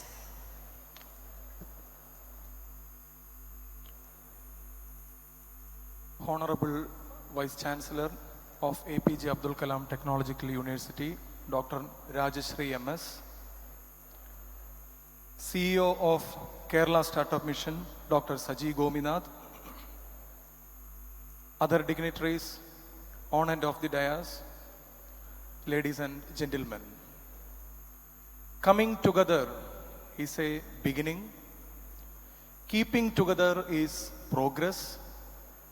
And working together is success. I believe that this is the right chord to recall and come to my assigned duty of proposing vote of thanks in this momentous occasion. The inaugural ceremony of the 4th edition of IEDC Summit has been successfully conducted, and as the saying goes, well begun is half done. I believe that this summit is going to be a very successful one. If you look at the history, innovation doesn't come just from giving people incentives. It comes from creating environments where their ideas can connect. Coming to my duty, in his absentia, on behalf of Kerala Startup Mission and Sahrdaya family, I would like to wholeheartedly express my deepest appreciation and profound gratitude to Padma Bhushan Dr. K. Radhakrishnan, former chairman of ISRO, but due to the health reasons, he was unable to make it today to this function. In his absentia, once again, I thank him. I would like to take this opportunity to place on record our hearty thanks to Dr. Rajeshri MS, the Vice Chancellor of APJ Abdul Kalam Technological University, for having honored us with her presence today. I have had many opportunities to interact with her and have been really surprised by her modesty. The down-to-earth attitude of our Vice Chancellor to bring about the upliftment of the engineering aspirants across the state is a very appreciable deed. Thank you, Madam, for the support that you have always extended to all of us. Thank you, ma'am. I would now like to thank the man behind the show, Dr. Saji Gopinath, the CEO of Kerala Startup Mission. The enthusiasm that he shows and the energy and determination which he guides an event is very commendable. Thank you, sir, for the trust that you have shown in us. I am sure that your context-setting talk on the topic Fueling Innovation through IEDC has given new hopes to our audience. Thank you, sir, for your untiring support and cooperation. Our Executive Director, Reverend Father George Paraman, is a real visionary and a person who respects individuality of every youth under his responsibility. I thank our dear Father for all his contributions and support towards this summit. Thank you, Father. Also, I would like to thank our Director, Dr. Elizabeth Elias, for the overwhelming support and inspiring felicitation. Thank you, dear ma'am. I take this opportunity to thank Dr. Vrinda Madam, Dean of Research from KTU, who is present here. Thank you, Madam, for your presence. My humble thanks to our Finance Officer, Father Jinoj Kolanjeri, Media Director, Father Joby, Advisor, Professor K.T. Joseph, Joint Director, Dr. Sudha George Valavi, and Vice Principal, Dr. Ajit Cherian, for the selfless service that they have rendered throughout these months for the organizing this event. I express my sincere thanks towards a small team who make wonders in our state, that is Team Startup Mission. Now, Kerala Startup Mission team is recognized as the gateway of startups to India. We express our thanks to Team Startup Mission for all your contributions to this IEDC Summit. An event of this dimension cannot happen overnight. The wheels had started rolling months in advance under the leadership of Professor Jibin Jose, the Nodal Officer of Sahridaya. Thank you, Professor Jibin Jose, and also Professor Sharan and the entire crew for that great teamwork. Thank you, Jibin sir. A huge round of applause for the student volunteers from our college under the leadership of Ms. Irene, the IEDC Sahridaya Startup Boot-up Camp. Thank you, Irene. I would also take to place on record my sincere thanks to all the officials and volunteers across Kerala for their continuous support and cooperation. Sahridaya family thanks everyone present here for the love that you have shown, and I hope that you will extend your complete support to make this event a wonderful one. Let the IEDC Summit 2019 accelerate Kerala's ideas to fruits of fourth industrial revolution. Let me conclude. Thank you all. Thank you, sir. We request everyone to kindly rise for the national anthem.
With this, we conclude the inaugural ceremony of IEDC Summit 2019.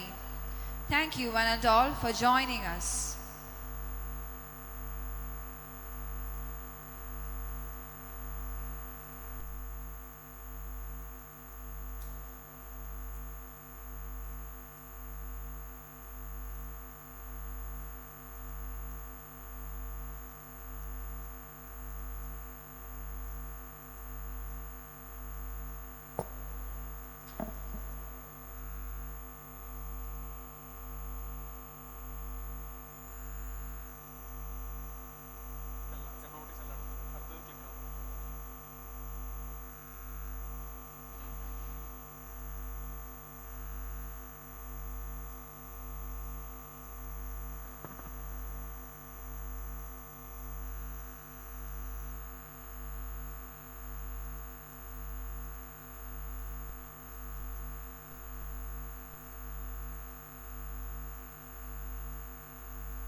We would like to remind everyone about the much-awaited fireside chat, Women in Technology, with Ms. Rekha Menon and Ms. Nisha Krishnan, held at the auditorium, Sahridaya Institute of Management Studies, at 12:15 p.m.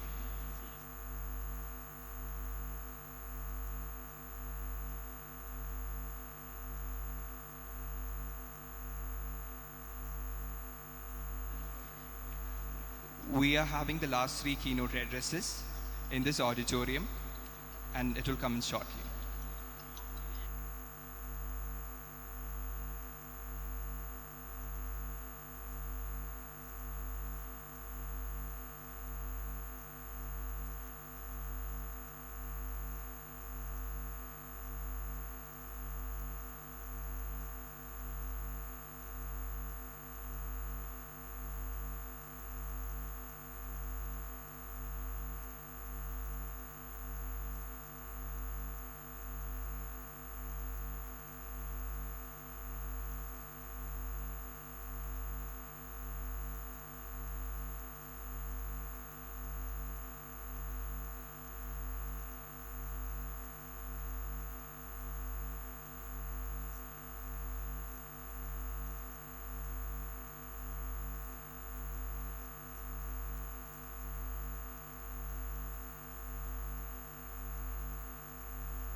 The extended reality workshop starts at 11 at CS Lab 2 Decennial Block.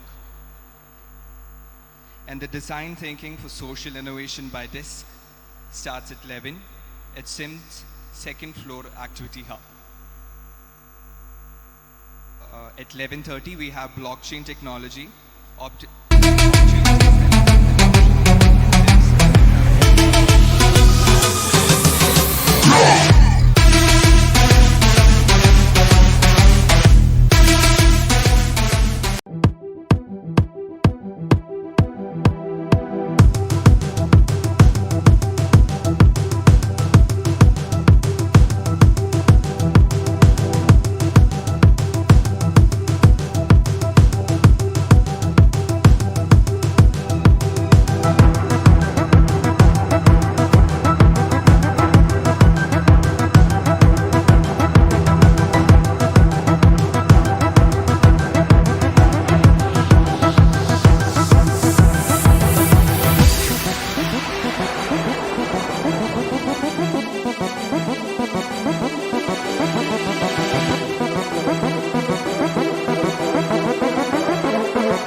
to world-class companies. Axia Technologies is one of them. Their clients are Mercedes-Benz, Volvo, and Ford. So if you're looking for what will the interior dashboard and entertainment system of a Mercedes that's going to come out in 2021 will look like, it's to Trivandrum that you should come. This is one of the reasons why Nissan is already here and why we expect another global giant to be in Trivandrum very soon. So keeping that in mind, we are very happy to announce a hackathon looking for automotive geniuses, people who have ideas on automotive technologies. So if you have any idea, Axia has a stall behind till November 15th. It's just a idea hackathon with 50,000 prize money. The preliminary entries will be vetted, and then you get your final chance to present before the board at Axia. So we hope all of you would take part in it. Kindly visit the stall behind. Thank you so much.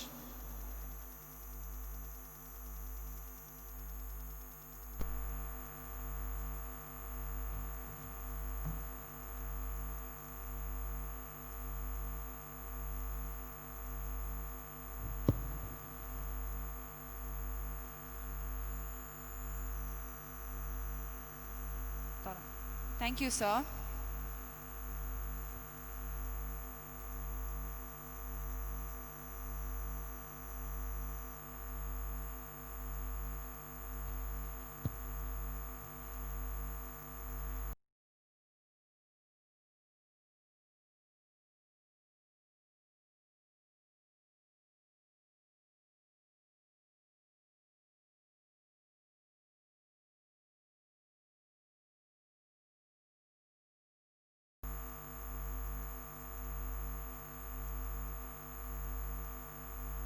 An open innovation.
first step into entrepreneurship.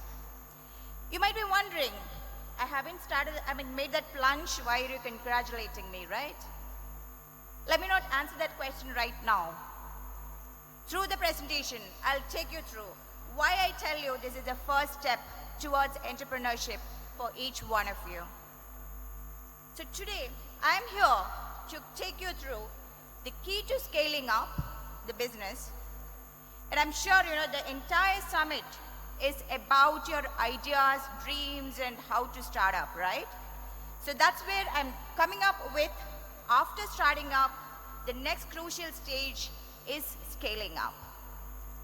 So during the scale up phase, what all are the key things to keep in mind, and what are the challenges are some of the things that I would be addressing through this session, especially with a key focus on how fortunate you guys are to be associated with this amazing ecosystem of Kerala put together by Kerala Startup Mission.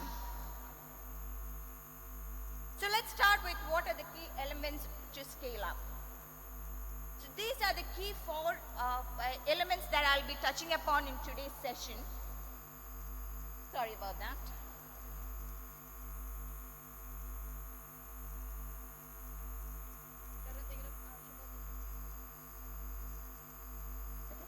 All right, sorry. The first element of scaling up is to have a definite goal. And when I talk about goal, your goal can even be reaching from this point to the entrance of this auditorium, right? Or it could be like reaching to the Silicon Valley to start your first business. It could be beyond. So what do I mean by setting a goal? There are two key elements in scale up when you look at keeping the goal that you have to keep in mind. One, plan, or rather, set a goal without inhibition. You would have heard about, while starting up an entrepreneurship, you would have always heard about things like dream big, right? Why is dream a key word in the entire starting up, or rather taking a new plunge? It's nothing but in dreams, we don't have any inhibition and limitation. So that's the starting point.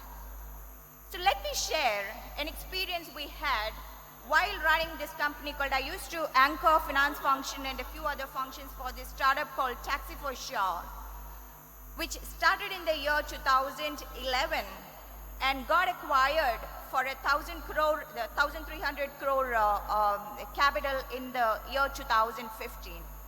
A short run of 4 years. And that's what I wanted to talk about in the first thing of the BHAG of the goal. When you talk about BHAG, let me come to that part of it.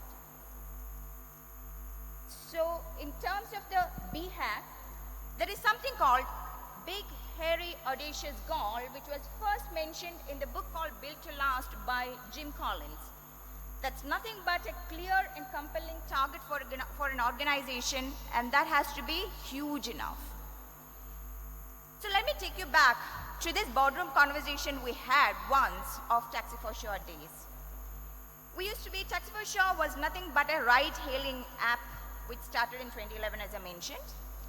And in 2013, a day when we had 2 branches overall within India, and we were doing about 5,000 rides a day, we sat together to set a goal for the company. And we were 8 of us. Our CEO proposed, let's dream of the day when we are going to do 1 lakh rides. 4 of us were like, yay, that's the day we are dreaming about. 4 were like, from 5,000 to 1 lakh, what do you mean? And that's the day, then came, the initial thing was like, a half of apprehension, half of us, extremely excited. Then comes the next part of it. How do you take it into implementation? So they were like heated conversations about why 5K can't go to 1 lakh within, so probably we were talking about a timeline also of say 6 months. So there were apprehensions why it can't happen. There were apprehensions about what all needs to be done, about the limitations. So we kept one rule. Let's take all the limitation out of the window and now start thinking about how do we achieve this. So we set the goal that day. And we still called it Big Hag. Yes, it was really a big, hairy, audacious goal at that point in time. And the fact was that barely 6 months within the time we took this decision, we were almost close to that goal. Within a month's time, we almost tripled. Within 2 months, we almost became 5x of what we were at that point in time. That gave most of the people the confidence that this is not a random goal, but this is something which is achievable. So now coming to, look at SpaceX. SpaceX, I'm sure, is a company with which anybody who aspires to be an entrepreneur would have gone through their journey, right? To enable human exploration and settlement on Mars. This is a goal. Look at the kind of dream that people dream about. So this is a starting point. This is a starting point, in fact, for scaling up. If your dream is to another branches, it's not about, huge scale up, but that's also a choice. I'm not telling that this is the only way to go about doing it. But since we are considering about scale up, and that's what all our dream is all about, let's go with the big, hairy, audacious goal. The next one is the goal alone cannot, and another key thing that you need to keep in mind is, since I touched upon, your goal can be audacious, it can also be a happy one. Which is where, if you have asked yourself the question, what goal did I start my journey with? And if you say that it's not becoming, going to the Mars, or it's just creating an impact right next to me in the 10-kilometer radius, so be it. So it's very important that your goal is a happy one as well. So a goal without the next step in scaling up, a plan, is almost useless. So there are two things that you need to keep in mind for planning. So one is, your plan should be to innovate, and your plan should be broken down into the aspects to reach to your goal. Let me go back to the previous example, wherein I mentioned about a 5,000 to a lakh. So that planning, or rather, scale up to that kind of level, doesn't just like that come overnight.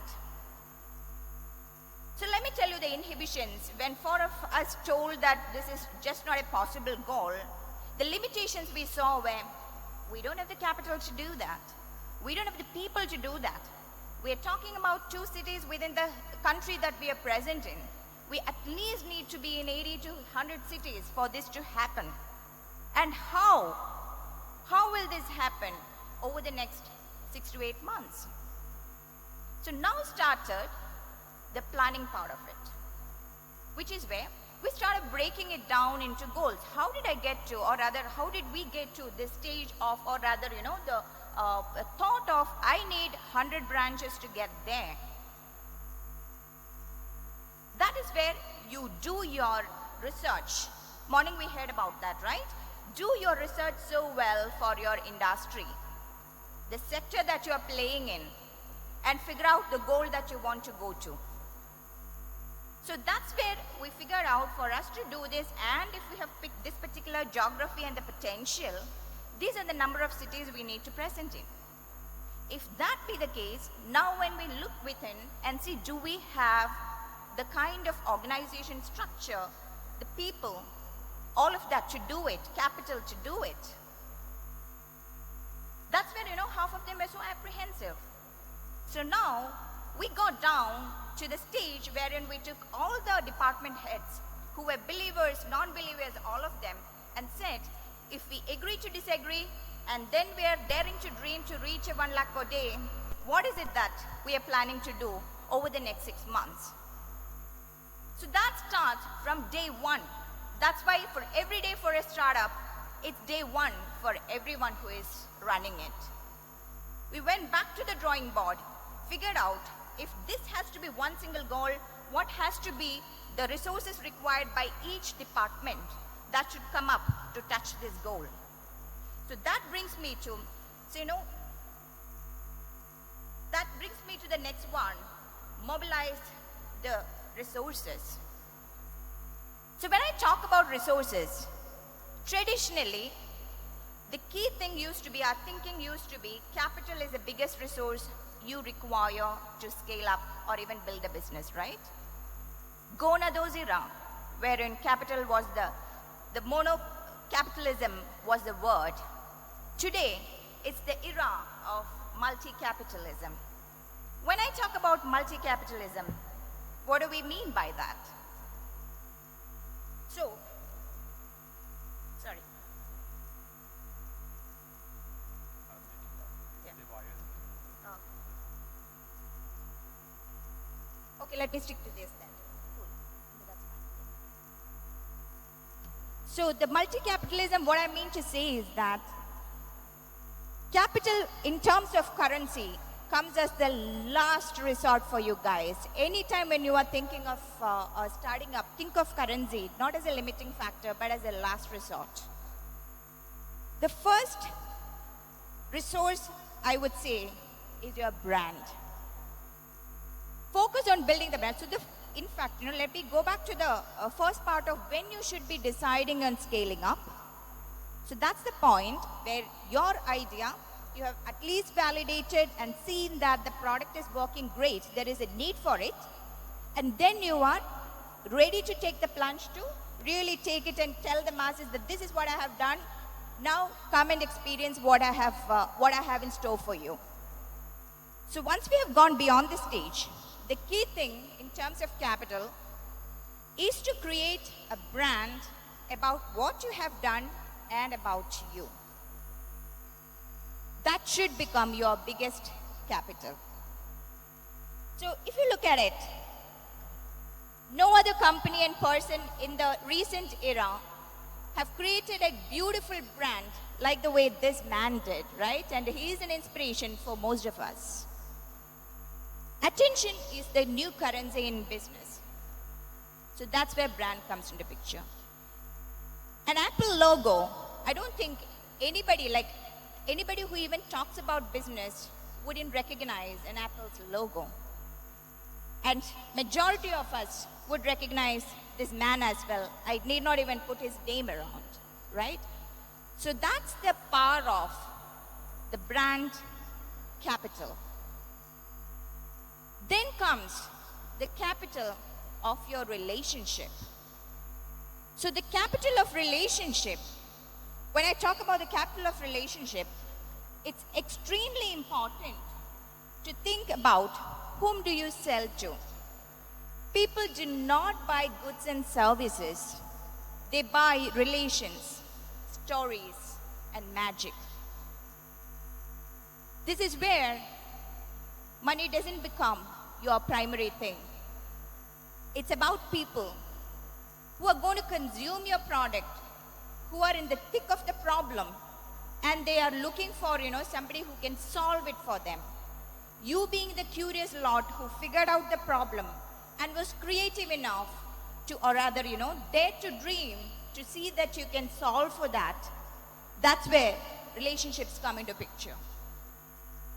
Let me touch upon how in the current organization, the relationships and even, the forum who is responsible or rather, who's behind this awesome conclave, Kerala Startup Mission, was instrumental in giving us this kind of trust as well.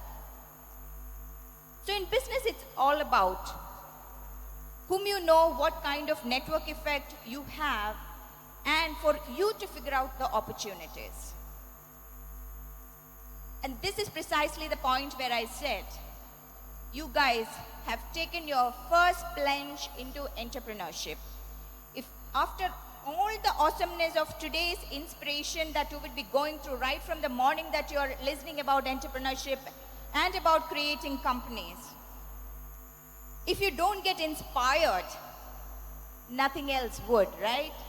So that's where the day you chose to be here in this conclave and to listen to what it takes to get an idea to industry and to scale up, you have taken the choice of treading this path. That's where I said a big congrats to each one of you. Kerala Startup Mission is one of the great organizations. We talk about failed initiatives. I talk about that failure, which is an extremely subjective word. But when it comes to starting up, I would say it is a capital which has got an extremely high positive spin to it. If you guys haven't failed enough, you haven't dared enough. And the difference between dreaming, just being a dreamer, and an achiever, the path is defined by the number of plunges you have taken and the number of failures you have faced. If you lack on that capital, trust me, no currency will be in a position to take you to a larger scale. Dare to fail, dare to try. And there comes, after all of this comes, the final part of it, which is measuring. So we've gone through this, and this is where, on the measure part of it. So this is the reality check of all that we have discussed till now. In measure, it's not about a one-time process. It's going to be a continuous process. It starts right from the goal, wherein you break it down. You have a higher goal. For example, when we talk about, in the initial introduction, it was mentioned about our current venture, which is Open Financial Technologies. What we do is a neobank. We could have an audacious goal, or rather that's what we have. Dream of the day when we see open being the currency across. Whether that's crazy, yes, we want to be crazy enough. But whether that's possible by tomorrow, we know that it's definitely not. Because there's a long way in terms of breaking that goal into smaller, easily measurable and achievable smaller goals with a milestone. And planning, one comes with the entire roadmap, and second, it also comes with stage-wise, milestone-driven roadmap to it. Then we go back to mobilize the resource for each of these stages, and we again come to the measuring part of it.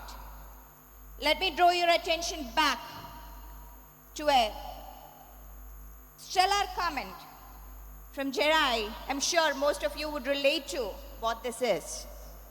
For 800 years have I trained, Jerai. My own counsel will I keep on who is to be trained. After 800 years also, there is still a consideration. What should I do? How should I do? What more to do? Stay ahead, innovate. That's the only way that you don't stagnate.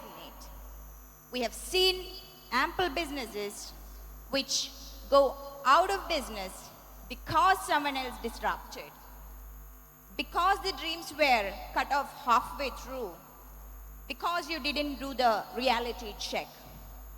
While it's important to dream, while it's important to start, while it's important to scale up, it's critical, essential, and for survival, it's essential to have a road to stay ahead. I would say innovate. For that, the only tool is measure and reroute. Once again, congratulations to each one of you. And let me remind you, dream big. And if you have a passionate dream, the entire universe will conspire to get it for you. May the force be with you. And thank you so much for listening.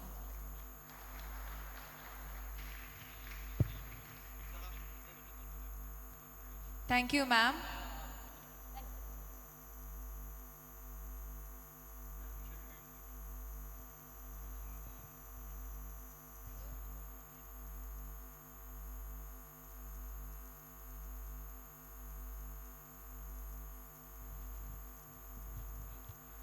we have our next keynote speaker, Vivek Chodankar, a design leader at Desk.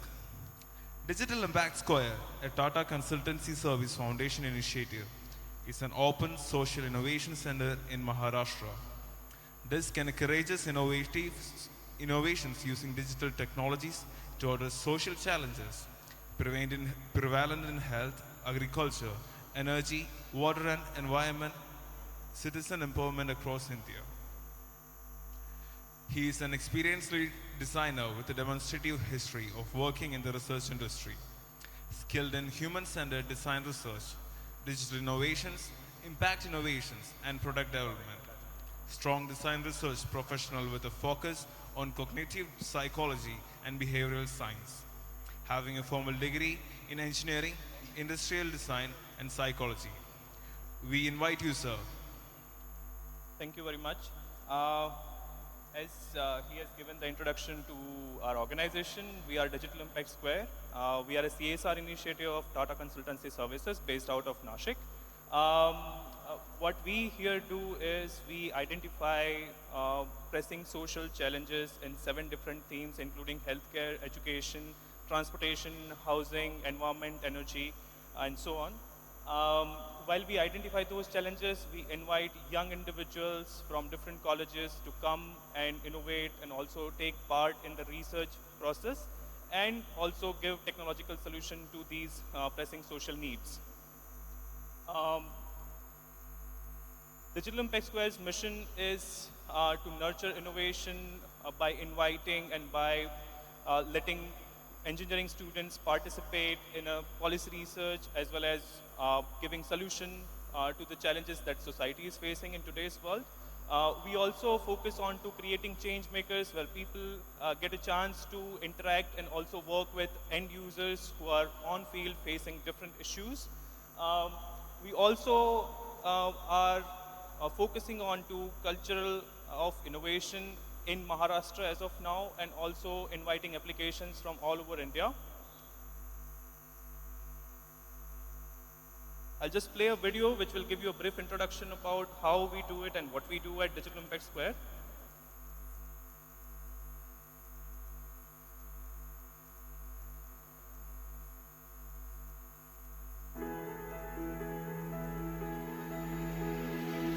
Digital Impact Square is an open innovation platform meant for creating social impact and enhancing lives of billions of people while fostering a startup culture across India.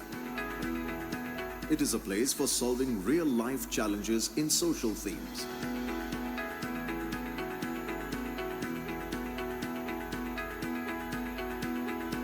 Here, innovators collaborate with citizens, government, academia, and industry. J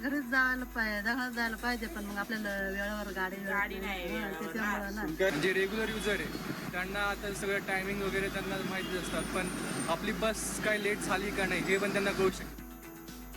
Whenever or whatever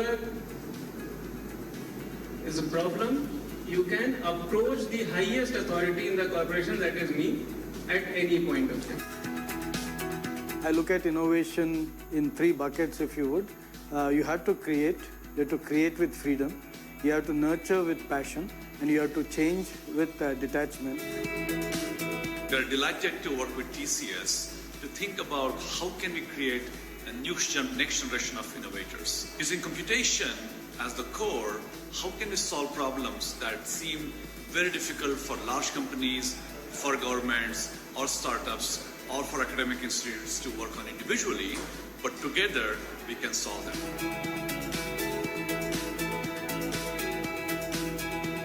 The journey begins by signing up on our portal and proposing a solution to one of our challenges. Based on the responses, our mentors handpick finalists from thousands of applicants.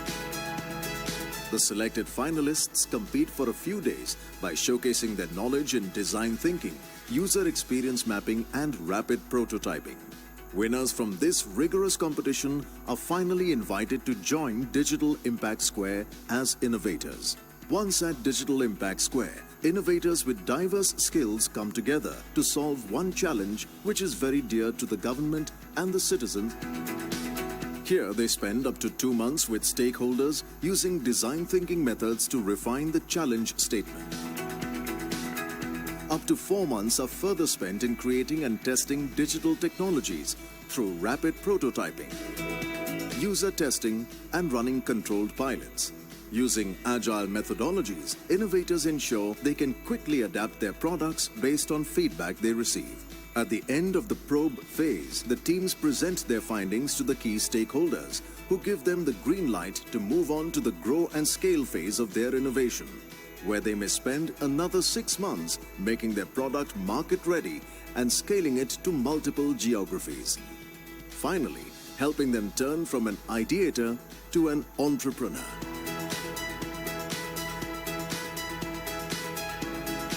जो बच्चे भंगार उठाते थे, अब ये mobile app के द्वारे मुझे ऐसा लग रहा है वो अभी स्कूल बैग उठाएंगे. म्हणजे जेव्हा एनसी आम्हाला तिथे भेटणार आहे, आम्ही लगेच याच्यामध्ये भरणार आहे.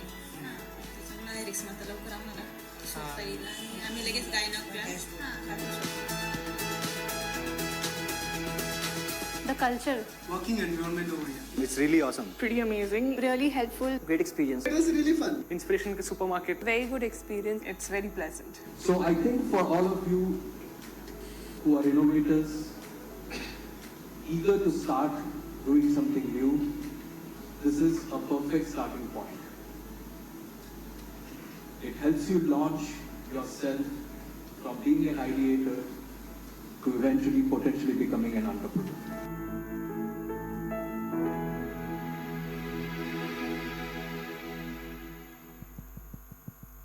So as you have seen in the video, we work with a lot of organizations while the innovation process is going on. It includes academia, it includes government agencies, it includes non-profits as well as private organizations. All of them come together at Digital Impact Square to really identify and address the social challenges that are prevalent in our society. While we do that, we have financial and also expert support of Tata Consultancy Services. Through that, we try to address social challenges and bring about social entrepreneurs as well as social enterprises which are sustainable and scalable on longer run. During the video, you have seen different phases that we have at Digital Impact Square, including Spot, Probe, Grow, Sustain, and Scale. Each stage, we work with different organizations and collaborate with them in order to identify the right issue, in identify the right kind of a challenge to be addressed, in identify the right kind of user and also beneficiaries which get benefit out of your own innovation. And later on, we are also associated with different organizations which can let you sustain your idea as well as sustain you on a longer run and let you launch yourself as a social entrepreneur in this startup ecosystem. While you come to us, you have different benefits that you get at our center, that is, access to our innovation center 24/7. You get financial support. You get mentorship from Tata Consultancy Services in terms of design, technology, and other business-related aspect to your businesses. All this, while we say this, we give this kind of a support to each and every individual without any IP rights in your idea or any kind of stake in your company. So zero equity, zero IP rights in your company, but you still get to keep your idea and scale it to multiple geographies. We are looking for people who are early stage startups in social sector as well as people who are technologically sound and able to understand the technology as well as social problem and give them an opportunity to really address these issues at Digital Impact Square. So if you are one of them, please reach out to us. These are our email addresses, and you can of course go on our website and contact us if this sounds like an idea to you and also resonate with your thought process. Thank you very much.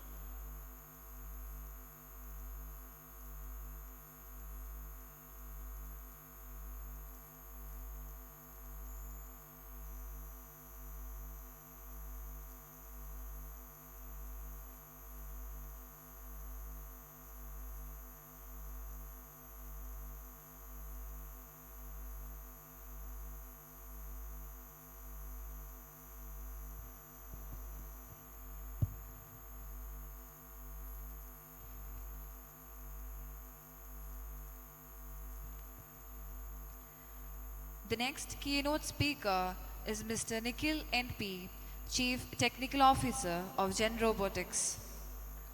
Gen Robotic Innovations specialized in design and development of robotic solutions to address the most pressing social issues. The company was founded in 2015 by a young group of passionate engineers specialized in robotics and defense engineering. As a social enterprise, they have created successful social impact through the conception, designing, and development of Bandicoot, a semi-robotic device with a human-controlled interface to clean manholes. The success of Bandicoot has earned them several laurels from across the world. I invite Mr. Nikhil NP to the stage.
There are a few announcements.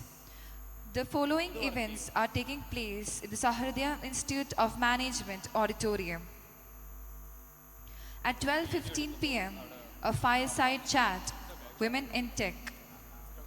12:45 p.m., session by South Indian Bank.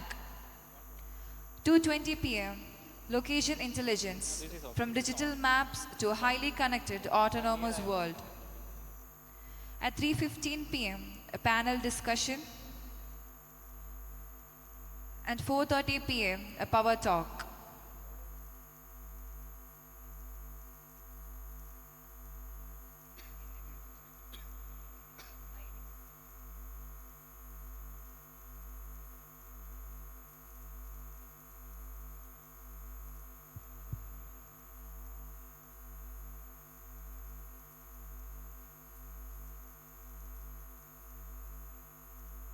Good morning, all. Myself, Nikhil. I'm the co-founder of Gen Robotics.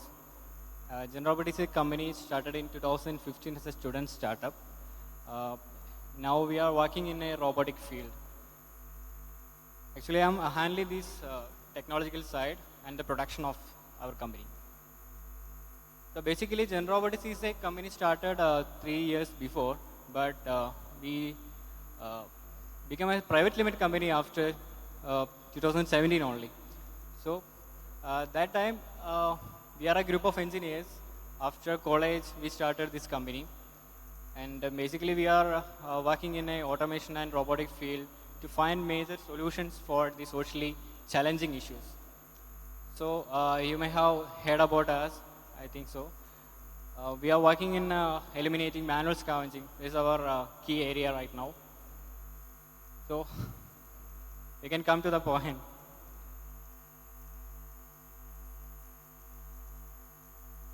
ഒരു 4 കൊല്ലം മുന്നേ, all are comfortable with the Malayalam, right? Malayalam is the better language. നമുക്ക് കൂടുതൽ lag ഇല്ലാതെ സംസാരിക്കാൻ പറ്റുന്ന മലയാളമായിരിക്കും. ഇപ്പോൾ 2015 നമ്മൾ basically ഞാൻ പാസ് ഔട്ട് ചെയ്യുന്നത് 2015. അപ്പോൾ നമ്മൾ ആ സമയത്ത് കോളേജിൽ കയറുന്ന സമയത്ത് നമുക്ക് കുറേ അംബിഷൻസ് ഉണ്ടായിരിക്കും. എഞ്ചിനീയർ ആവണമെന്ന് നമ്മൾ ആ ഓപ്ഷൻ ചൂസ് ചെയ്തിട്ടുണ്ടെങ്കിൽ അതിന് പിന്നിൽ വേറെ പല കാരണങ്ങളുണ്ടാവും, വീട്ടുകാരെ ഫോഴ്സ് അല്ലാതെ. അങ്ങനെ വന്നുള്ള കുറച്ച് എഞ്ചിനീയേഴ്സിൽ ആ ഒരാളാണ് ഞാനും. ഞാൻ മെക്കാനിക്കൽ എഞ്ചിനീയറിംഗ് ചൂസ് ചെയ്തു. നമ്മൾ കോളേജിൽ എത്തിയപ്പോൾ നമുക്ക് പല കാര്യങ്ങൾ കൊണ്ട് നമുക്ക് സിലബസ് ഫോളോ ചെയ്യേണ്ട ഒരു കേസാണ് ഇപ്പോൾ. അപ്പോൾ സിലബസിൽ ഇല്ലാത്ത പല കാര്യങ്ങളും ചെയ്യാൻ വേണ്ടിയിട്ട് നമ്മൾ കുറച്ച് പേര് ഒരു ഗ്രൂപ്പായി ചേർന്ന് കുറച്ച് ഇന്നോവേറ്റീവായിട്ടുള്ള കുറേ ഐഡിയാസ് ഡെവലപ്പ് ചെയ്യാനുള്ള ഒരു പ്ലാറ്റ്ഫോം ക്രിയേറ്റ് ചെയ്യായിരുന്നു. അതിന് സപ്പോർട്ടായിട്ട് കേരള സ്റ്റാർട്ടപ്പ് മിഷൻ്റെ IEDC സെല്ല് ഞങ്ങളുടെ കൂടെ ഉണ്ടായിരുന്നു. അങ്ങനെ ഞങ്ങളെ college of engineering MES college of engineering ഞാൻ പഠിച്ച് 2015 ഞങ്ങളൊരു എക്സോസ്കെലിറ്റൻ എന്ന് പറയുന്ന ഒരു റോബോട്ടിക് സ്യൂട്ട് ഡെവലപ്പ് ചെയ്തു. ദാറ്റ്സ് എ പാർട്ട് ഓഫ് ഒരു ടെക് ഫെസ്റ്റിൻ്റെ പാർട്ടിൽ നമ്മൾ ചെയ്തതായിരുന്നു. But it became A great success actually. അതായത് ഒരു അയൺമാൻ സ്യൂട്ട് എന്നൊരു ആശയമായിരുന്നു നമ്മൾ അതിന് പിന്നിൽ ഉണ്ടായിരുന്നത്. അതായത് നമുക്ക് എന്തുകൊണ്ട് ഇംഗ്ലീഷുകാർക്ക് ചെയ്യാൻ പറ്റി നമുക്ക് എന്തുകൊണ്ട് ചെയ്യാൻ പറ്റും, അങ്ങനെയുള്ള ഒരു ഇൻസ്പയർ ചെയ്താണ് നമ്മൾ ആറ്റം അല്ലെങ്കിൽ അവതാർ പോലത്തെ മൂവീസ് നമ്മൾ വാച്ച് ചെയ്ത് അതിൻ്റെ ഒരു ഇൻസ്പിറേഷനിലാണ് നമ്മൾ ഫസ്റ്റത്തെ അയൺമാൻ സ്യൂട്ട് ജനറേഷൻ 1 എന്ന് ഞങ്ങൾ പേരിട്ടുള്ള 2015 ഡെവലപ്പ് ചെയ്തു. It's A huge one, 14 feet tall and it can lift up to a 60 kg weight wearing this robotic exoskeleton. Actually it's a prototype ആയിരുന്നു. Within below 1 lakh or something നമ്മൾ inside the college നമ്മൾ create ചെയ്ത സംഭവമായിരുന്നു. അന്ന് നമ്മൾ വലിയൊരു സംഭവമായിട്ട് അത് ഒരു 1 year നമ്മളത് ഡെവലപ്പ് ചെയ്യാനുള്ള അതിൻ്റെ റിസർച്ച് R&D ഒക്കെ ആയിട്ടിരുന്നു. Next year 2016 we could develop the real exoskeleton Ironman suit in 2016. So that we can see in that red exoskeleton suit. So അത് കേരള സ്റ്റാർട്ടപ്പ് മിഷൻ്റെ IEDCയുടെ സെല്ലിൽ വെച്ചാണ് നമ്മൾ ഡെവലപ്പ് ചെയ്തത്. 2016 നമുക്ക് അങ്ങനെ ഒരു ഗേറ്റ് സപ്പോർട്ട് അവിടുന്ന് നമ്മുടെ കോളേജിൽ നിന്നും എല്ലാവർക്കും നമ്മൾ കേപ്പബിൾ ആണെന്ന് അറിഞ്ഞു കഴിഞ്ഞാൽ എല്ലാവരും നമ്മളെ കൂടെ ഉണ്ടാവും. അപ്പോൾ ഫസ്റ്റ് നമ്മൾ ജനറേഷൻ 1 ജനറേഷൻ 2 ചെയ്തു. പിന്നെ നമ്മളുടെ ഒരു ഡ്രീം ആയിരുന്നു ജനറേഷൻ 3 എന്ന്. പക്ഷേ ആ സമയമായപ്പോഴേക്കും നമ്മൾ പാസ് ഔട്ടായി. അപ്പോൾ പാസ് ഔട്ട് ആയി കഴിഞ്ഞാൽ നമുക്ക് നമ്മളെ അംബിഷൻസ് കളയാൻ പറ്റില്ല. അപ്പോൾ നമ്മൾ എന്ത് ചെയ്തു, നമ്മളെല്ലാവരും കോളേജിൽ ക്യാമ്പസ് സെലക്ഷൻ അങ്ങനെ കാര്യങ്ങളുണ്ട്. നമ്മളെല്ലാവരും ക്യാമ്പസ് സെലക്ഷനായി പലരും പല സ്ഥലത്ത് പോയി. ഒരു 1 to 2 years എല്ലാവരും പല സ്ഥലത്ത് വർക്ക് ചെയ്തു. അപ്പോഴാണ് നമുക്ക് തോന്നിയത് നമ്മളുടെ ഫീൽഡ് അതല്ല, you have to do more. അതായത് ഒരു കമ്പനിയിൽ നമ്മളുടെ എന്താ പറയുക അങ്ങനെ ഒരു ആശയം നമുക്കില്ലായിരുന്നു. നമുക്ക് അങ്ങനെ ഒരു വർക്ക് ചെയ്യാനുള്ള ഒരു നമ്മൾ ഐഡിയാസ് വില വെക്കാത്തൊരു സമയം, നമ്മളുടെ ആശയങ്ങൾക്ക് കൂടുതൽ പ്രാധാന്യം കിട്ടാത്തൊരു സ്ഥലത്ത് നിങ്ങൾ വർക്ക് ചെയ്യുമ്പോൾ ഉള്ളൊരു ബുദ്ധിമുട്ട്. അപ്പോൾ നമ്മൾ ആ 2 കൊല്ലം കഴിഞ്ഞപ്പോൾ ഞങ്ങളിങ്ങനെ ഫ്രീക്വൻ്റ് ആയിട്ട് മീറ്റിംഗ് ഉണ്ടായിരുന്നു. ആഫ്റ്റർ 2 years നമ്മൾ വീണ്ടും റീജോയിൻ ചെയ്തു. ഫസ്റ്റ് ഇനീഷ്യലി നമ്മൾ 4 പേരായിരുന്നു, all are from different branches and we developed Gen Robotics. That time നമുക്ക് നമ്മുടെ മേജർ പാർട്ട് എന്ന് പറഞ്ഞാൽ എക്സോസ്കെലിറ്റൻ എന്ന് പറയുന്ന ആ ഒരു സംഭവം, ആ പ്രൊഡക്റ്റ് നമുക്ക് ഫസ്റ്റ് ലോകത്തിന് മുന്നിലോട്ട് ഒരു പ്രൊഡക്റ്റായിട്ട് ഡെവലപ്പ് ചെയ്യാൻ, അതായത് Indian low cost exoskeleton suit, robotic suit. ഇതിൻ്റെ യൂസ് എന്ന് പറഞ്ഞാൽ മൾട്ടിപ്ലൈയിങ് ദി ഹ്യൂമൻ എഫേർട്ട്. അത് വേറെ ചെയ്ത് കഴിഞ്ഞാൽ നമുക്കത് വേറെ ചെയ്തൊരു ഫീൽ ഉണ്ടാവില്ല. But we can lift the double the weight of നമുക്ക് എന്ത് പറ്റും അതിൻ്റെ ഡബിൾ നമുക്ക് ലിഫ്റ്റ് ചെയ്യാൻ പറ്റും. യൂസ് ന്യൂമാറ്റിക് ആൻഡ് ഹൈഡ്രോളിക്സ് നമ്മളെ മേജർലി ഇലക്ട്രോണിക്സ് ആൻഡ് മെക്കാനിക്കൽ എല്ലാം കപ്പിൾ ചെയ്യുന്ന ഒരു പ്രൊഡക്റ്റ് ആയിരുന്നു അത്. അതുകൊണ്ട് തന്നെ അത് വലിയൊരു സക്സസ് ആയിരുന്നു. ഞങ്ങളൊരു കമ്പനി തുടങ്ങാനുള്ള ആശയമായിട്ട് ആദ്യം ചെയ്യുന്നത് സ്റ്റാർട്ടപ്പ് മിഷനിലെ സപ്പോർട്ട് ഇതിന് വേണ്ടിയിട്ടായിരുന്നു. ആ സമയത്ത് നമുക്ക് വേറെയും കുറേ ഐഡിയാസ് നമ്മുടെ കയ്യിൽ ഉണ്ടായിരുന്നു. അപ്പോഴാണ് നമുക്ക് സ്പേസ് വേണമായിരുന്നു. ഒരു കമ്പനി തുടങ്ങണമെങ്കിൽ നമുക്കൊരു ടീം വേണം ഫസ്റ്റ്, അതിൻ്റെ പാഷൻ വേണം, പിന്നെ വേണ്ടത് ക്യാപിറ്റൽ ഇൻവെസ്റ്റ്മെൻ്റ് ആണ്. അത് നമുക്ക് ഫസ്റ്റ് ഇനീഷ്യലി സ്റ്റാർട്ടപ്പ് മിഷൻ്റെ അടുത്ത് കിട്ടി. നമുക്കൊരു ഗ്രാൻഡ് പോലെ ഒരു 10 lakh rupees ഫസ്റ്റ് കിട്ടി. അത് വെച്ച് നമ്മുടെ ഫസ്റ്റത്തെ ഒരു പ്രോട്ടോടൈപ്പ് നമ്മൾ ഡെവലപ്പ് ചെയ്യാൻ നോക്കി. ആ സമയത്താണ് നമുക്ക് നമ്മളുടെ കേരളത്തിലൊരു മേജർ ഇഷ്യൂ ഫേസ് ചെയ്യുന്നതായിട്ട് നമ്മൾ അറിഞ്ഞു. അപ്പോൾ നമ്മൾ ഗവൺമെൻറ്റിൽ വന്നിട്ട് ഒരു മീറ്റിംഗ് ഉണ്ടായി കേരള വാട്ടർ അതോറിറ്റീനൊക്കെ ആയിട്ട്. ആ സമയത്താണ് നമ്മൾ ഫസ്റ്റ് ഒരു എഞ്ചിനീയറായിട്ട് എന്തെങ്കിലും നമുക്ക് ചെയ്യണമെന്ന് തോന്നിയ ഒരു സമയം. അപ്പോൾ നമ്മളൊരു സോഷ്യലി ചലഞ്ചിങ് ഒരു ഇഷ്യൂ, മാനുവൽ സ്കാവഞ്ചിങ്, എല്ലാവരും കേട്ടിട്ടുണ്ടാവാം. അപ്പോൾ അതിലോട്ട് നമ്മളെ ഫോക്കസ് തിരികെയായിരുന്നു. നമ്മൾ കേരള സ്റ്റാർട്ടപ്പ് മിഷൻ്റെ അണ്ടറിലൊരു സ്പേസ് നമുക്ക് തന്നു. ടെക്നോ പാർക്കിൽ ചെന്ന സമയത്ത് ഒരു ക്യൂബിക്, അധികമൊന്നുമില്ല, ചെറിയൊരു സ്പേസ്, അവിടെ നമ്മൾ ഡെവലപ്പ് ചെയ്തു. ഫസ്റ്റ് പ്രോട്ടോടൈപ്പ് എല്ലാം അവിടെ തന്നെ വെച്ച് ചെയ്തു. അപ്പോൾ അതിനുള്ള സപ്പോർട്ടെല്ലാം നമുക്ക് അവിടെ നിന്ന് കിട്ടി. പക്ഷേ വീട്ടിൽ നിന്നും കിട്ടി. വീട്ടുകാർക്ക് ആദ്യം കുറച്ച് ബുദ്ധിമുട്ടായിരുന്നു, ജോലിയെല്ലാം റിസൈൻ ചെയ്തിട്ട് ഇങ്ങനെ ഒരു സ്റ്റാർട്ടപ്പിലോട്ട് വരികയാണെങ്കിൽ.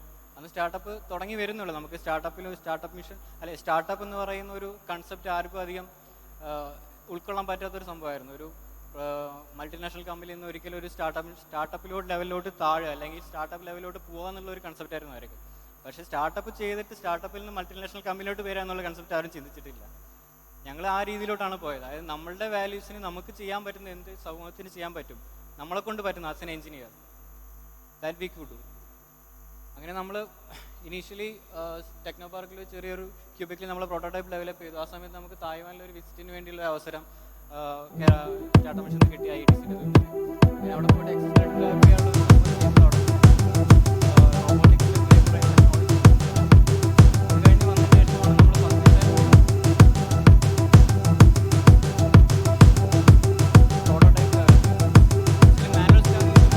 ആശയം വന്നു തന്നെ എങ്ങനെയായിരുന്നു, കഴിഞ്ഞ 2015 or 14 കോഴിക്കോട് നൗഷാദ് എന്ന് പറഞ്ഞ ആൾ മരിച്ചു മാൻഹോളിൽ വീണിട്ട്. പലരും കേട്ടിട്ടുണ്ടാവാം. ഒരു മാനുവൽ സ്കാവഞ്ചിന് ഇറങ്ങിയ ഒരാളെ രക്ഷിക്കാൻ വേണ്ടി ഇറങ്ങിയിട്ട് ആ സമയത്തും എക്സോസ്റ്റഡ് ആയിട്ട് പുള്ളിക്ക് എന്താ പറയുക പോയ്സണസ് ഗ്യാസ് എല്ലാം വന്നിട്ട് അതിൻ്റെ ഉള്ളിൽ നിന്ന് മരിക്കുകയാണ് ചെയ്തത്. ആ സമയത്ത് നമുക്ക് തോന്നി ഇങ്ങനെ എന്തെങ്കിലും ഒരു ടെക്നോളജി ഇതിന് വേണ്ടി നമുക്ക് ഡെവലപ്പ് ചെയ്താൽ, അതായത് നമ്മൾ റോബോട്ടും അങ്ങനെയുള്ള എല്ലാം ടെക്നോളജി യൂസ് ചെയ്തിട്ട് ഈവൻ ചന്ദ്രനിലേക്ക് വരെ റോക്കറ്റ് നമ്മൾ അയക്കുന്നുണ്ട്. But we don't even think about നമ്മളുടെ കാൽക്കീഴിൽ നടക്കുന്ന, അല്ലെങ്കിൽ നമ്മൾ സമൂഹത്തിൽ നടക്കുന്ന ഒരു കാര്യം നമ്മൾ ചിന്തിക്കുന്നില്ല പലരും. അങ്ങനെ നമ്മൾ ആ ഒരു ഏരിയ എന്തുകൊണ്ട് നമുക്ക് ഒന്നും കൂടെ ഓട്ടോമേറ്റ് ചെയ്ത് നോക്കിക്കൂടാ, അല്ലെങ്കിൽ ടെക്നോളജി വെച്ച് സോൾവ് ചെയ്യാൻ പറ്റിക്കൂടാ. ആ രീതിയിൽ ചിന്തിച്ചപ്പോൾ നമുക്ക് മനസ്സിലായി നമുക്ക് ഒരു റോബോട്ട് ഡെവലപ്പ് ചെയ്ത് കൊടുക്കാം. We can replace this man. അതൊരു മനുഷ്യൻ മാൻ ഹോളിൽ ഇറങ്ങി മരിക്കുന്നത് ഒഴിവാക്കാൻ നമ്മളൊരു സൊല്യൂഷൻ കണ്ടെത്തുകയായിരുന്നു. അങ്ങനെ നമ്മൾ ഇതിൻ്റെ R&D നടത്തി. മെയിൻലി കേരളത്തിൽ തിരുവനന്തപുരം അല്ലെങ്കിൽ കൊച്ചിയിലായിരുന്നു മാനുവൽ സ്കാവഞ്ചിങ് നടക്കുന്നത്. നടക്കുകയല്ല, മാൻഹോൾസ് ഇല്ല, അവിടെയാണ് മനുഷ്യന്മാർ ഇറങ്ങുന്നത്, ക്ലീൻ ചെയ്യുന്നത്. അത് we cannot even think about നമ്മളുടെ ഷിറ്റ് അല്ലെങ്കിൽ നമ്മളുടെ ഒരു ഇത് ക്ലീൻ ചെയ്യുക, അത് മനുഷ്യന്മാരെന്നെ ഇറങ്ങിയിട്ട്. നമ്മൾ ഫസ്റ്റ് ഇറങ്ങിയ സമയത്ത് ആ ഒരു എന്താ മാൻഹോൾ നമുക്ക് അറിഞ്ഞു കഴിഞ്ഞാൽ നമ്മളൊരു മനുഷ്യൻ ഇറങ്ങുന്ന ഒരു ഹോള് മാത്രമേ, പക്ഷെ അതിൻ്റെ ഉള്ളിൽ വലിയൊരു സ്പേസാണ്. അവിടെ കയറി നമ്മളുടെ എല്ലാം വേസ്റ്റും എല്ലാം കളക്ട് ചെയ്ത് അവർ പുറത്തോട്ട് ഇടുക. അവരുടെ ആ അവസ്ഥ നമ്മൾ കണ്ടു കഴിഞ്ഞാൽ നമുക്ക് തന്നെ ലജ്ജയായി തോന്നും. അതായത് worst job in the world, നമുക്ക് ഗൂഗിളിൽ നോക്കിയാൽ അറിയാം. That is manual scavenging. അങ്ങനെ നമ്മൾ ഇനീഷ്യലി കേരളത്തിൽ ഫസ്റ്റത്തെ ഒരു പ്രോട്ടോടൈപ്പ് ഡെവലപ്പ് ചെയ്തു with help of startup mission and Kerala water authority. നമുക്ക് ആ വാട്ടർ അതോറിറ്റിയുടെ സ്പേസ് വന്നു. അവിടെ നമ്മൾ ഫസ്റ്റത്തെ പൈലറ്റ് പ്രോജക്റ്റ് 2018 ഫസ്റ്റിൽ നമ്മൾ ഡെവലപ്പ് ചെയ്യുന്നുണ്ടായി. നമ്മുടെ ചീഫ് മിനിസ്റ്റർ അത് ഇനോഗ്രേറ്റ് ചെയ്തു. അങ്ങനെ നെക്സ്റ്റ് ലെവലിലോട്ട് നമ്മൾ പോവുകയാണ്. അപ്പോൾ ഞാൻ പറഞ്ഞതാണ് ആക്ച്വലി മാനുവൽ സ്കാവഞ്ചിങ് 2009 എന്നൊരു ജോബില്ല. സത്യം പറഞ്ഞാൽ അത് ബാൻഡാണ്. 193 അതായത് 93 ആക്ട് പ്രകാരം is prohibited by law. But നമുക്ക് വേറെ സൊല്യൂഷൻ ഇല്ല. അതായത് ഇങ്ങനെ ഒരു മനുഷ്യൻ ഇറങ്ങാതെ അത് ക്ലീൻ ചെയ്യാൻ ഒരു സൊല്യൂഷൻ നമുക്കില്ലായിരുന്നു. ഈവൻ എവിടെയില്ല, ഇൻ വേൾഡ് ഫസ്റ്റ് എവിടെയില്ല. അങ്ങനെ നമ്മൾ ഇൻഹ്യൂമൻ ആയി പ്രാക്ടീസിന് ഒരു സൊല്യൂഷനായിട്ടാണ് നമ്മൾ ഫസ്റ്റത്തെ റോബോട്ട് നമ്മൾ ലോഞ്ച് ചെയ്യുന്നത്. ഇവൻ നമുക്ക് നോർത്തിലൊക്കെ പോയി കഴിഞ്ഞാൽ ഇതൊരു കണ്ടിന്യൂസ് ആക്ടിവിറ്റി, അവരുടെ പിതാക്കൾ അതായത് മുന്നിലുള്ള ആൾക്കാർ മുഴുവൻ ചെയ്തു വരുന്ന ഒരു റിപ്പീറ്റഡ് ആക്ടിവിറ്റിയാണ് ഇത്. So they cannot leave this job. They are considering this job because തൊഴിലില്ലായ്മ എന്ന് പറയുന്ന ഒരു അവസ്ഥ ഇല്ലാതിരിക്കാൻ വേണ്ടി ജോലി ചെയ്യുന്നതാണ് ഇവർ. അപ്പോൾ നമുക്ക് അതിനൊരു ജോലിയായിട്ട് ഇതുവരെ കണക്കാക്കാൻ പറ്റില്ല. അതുകൊണ്ട് നമ്മൾ എന്തായാലും സോൾവ് ചെയ്യേ പറ്റൂ. അങ്ങനെയാണ് നമ്മൾ ഫസ്റ്റ് ഈ ഒരു പ്രോബ്ലത്തിലോട്ട് വന്നത്. അങ്ങനെ 2017 IEDC സമ്മിറ്റിൽ നമുക്ക് എക്സോസ്കെലറ്റിൽ നമുക്കൊരു അവാർഡ് കിട്ടി, ക്യാഷ് അവാർഡ് കിട്ടി. അത് കഴിഞ്ഞ് 2018 നമ്മൾ ദിസ് ബെൻഡിക്കോട്ട് എന്ന് പറയുന്ന ഈ ഒരു റോബോട്ടിൻ്റെ ഡെവലപ്മെൻറ്റിന് വേണ്ടിയുള്ള ഒരു MOU സൈൻ ചെയ്തു കേരള വാട്ടർ അതോറിറ്റിനായിട്ട്. Then next within 2 months February 2018 ഫെബ്രുവരിയിൽ നമ്മൾ ഫസ്റ്റത്തെ പൈലറ്റ് റോബോട്ട് ലോഞ്ച് ചെയ്യുകയായിരുന്നു. സോ ആഫ്റ്റർ 6 months നമ്മൾ R&D നടത്തി. 2018 തന്നെ നമ്മൾ ഒരു 2 to 3 റോബോട്ട്സ് നമ്മൾ സെല് ചെയ്തു ഓൾ ഓവർ ഇൻ ഇന്ത്യ. അതിന് നമ്മൾ ഫീഡ്ബാക്ക് കളക്ട് ചെയ്തു. നമുക്ക് അത്യാവശ്യം നമുക്ക് എന്താ ചെയ്യുക സംഭവം എന്ന് വെച്ചാൽ നമുക്കൊരു റോബോട്ട് ഇറങ്ങുക എന്നുള്ളൊരു സംഭവം മാത്രമേ അറിയുള്ളൂ. അത് എത്തിയാൽ എങ്ങനെ അതിനെ അപ്ഡേറ്റ് ചെയ്യുക എന്നുള്ള ഫീഡ്ബാക്ക് കിട്ടിയാൽ മാത്രമേ ചെയ്യാൻ പറ്റത്തുള്ളൂ. അത് നമ്മൾ R&D നടത്തി വീണ്ടും നമ്മൾ അതിനെ ഡെവലപ്പ് ചെയ്തു. അങ്ങനെ 2018 ഒക്ടോബറിൽ വിത്തിൻ 6 months നമ്മളുടെ സെക്കൻഡ് 2.0 വേർഷൻ രാഷ്ട്രപതി ഭവനിൽ നമ്മുടെ ബഹുമാനപ്പെട്ട പ്രൈം മിനിസ്റ്റർ ഇനോഗ്രേറ്റ് ചെയ്തു. With presence of UN secretary general also. അങ്ങനെ നമ്മൾ അതിന് ശേഷമുള്ള എല്ലാം 2018 ഒക്ടോബറിന് ശേഷമുള്ള എല്ലാം 2.0 വേർഷനാണ്. This is most advanced version. Actually അതിൽ നമുക്ക് this is the evolution actually. This is the first one we developed in Kerala Water Authority first 2018 initially. This is the prototype we developed inside Technopark. After that we come to the pilot robot. Then this is the second robot. And last finally this is our latest version 2.0. Still R&D complete ചെയ്തിട്ടില്ല. Research and development ഒക്കെ ചെയ്തുകൊണ്ടിരിക്കുകയാണ്. നമ്മളുടെ initial 4-member team ഇപ്പോൾ 60+ members ആയി. Now we are working in 2 offices actually. ടെക്നോപാർക്കിൽ നമുക്കൊരു ഓഫീസായി. Even കിൻഫ്രയ്ക്ക് നമുക്കൊരു production lab കിട്ടി. അവിടെ നമ്മളിപ്പോൾ 10+ മന്ത്ലി 20 പ്രോഡക്ട്സ് വരെ നമ്മളിപ്പോൾ ഡെവലപ്പ് ചെയ്തുകൊണ്ടിരിക്കുകയാണ്. ഈവൻ 20+ റോബോട്ട്സ് നമ്മളിപ്പോൾ ഇന്ത്യ മൊത്തം സെല് ചെയ്ത് കഴിഞ്ഞു. ഈ റോബോട്ടിനെ പറ്റി പറയുകയാണെങ്കിൽ I will explain A brief. It's fully water proof because ഈ മാൻഹോൾ എന്ന് പറഞ്ഞാൽ ഫുള്ളി ഡേർട്ട് പ്രൂഫാണ്. അതിനുള്ള വെള്ളമായിരിക്കും, എല്ലാ കച്ചറ മൊത്തം ഉണ്ടായിരിക്കും, നമ്മളെ എല്ലാ സംഭവം ഉണ്ടായിരിക്കും. അപ്പോൾ അതിൽ ഇറങ്ങുക എന്ന് പറഞ്ഞാൽ ഫുള്ളി IP68 എന്ന് പറയുന്നത് റേറ്റിംഗ്. അതിൽ ഇറങ്ങിയ എല്ലാം ഇമ്മേഴ്സിബിൾ ആയിരിക്കണം. ഒരു വാട്ടർ പോലും എഫക്ട് ചെയ്യാൻ പറ്റാത്ത, ഒരു ഷോർട്ട് സർക്യൂട്ട് പോലും ഉണ്ടാകാൻ പറ്റാത്ത സംഭവം. ഗ്യാസസ് ആണ്, എക്സ്പ്ലോഷൻ ഉണ്ടാവുക, എന്ത് സംഭവിക്കാം. It's A heavy risk area.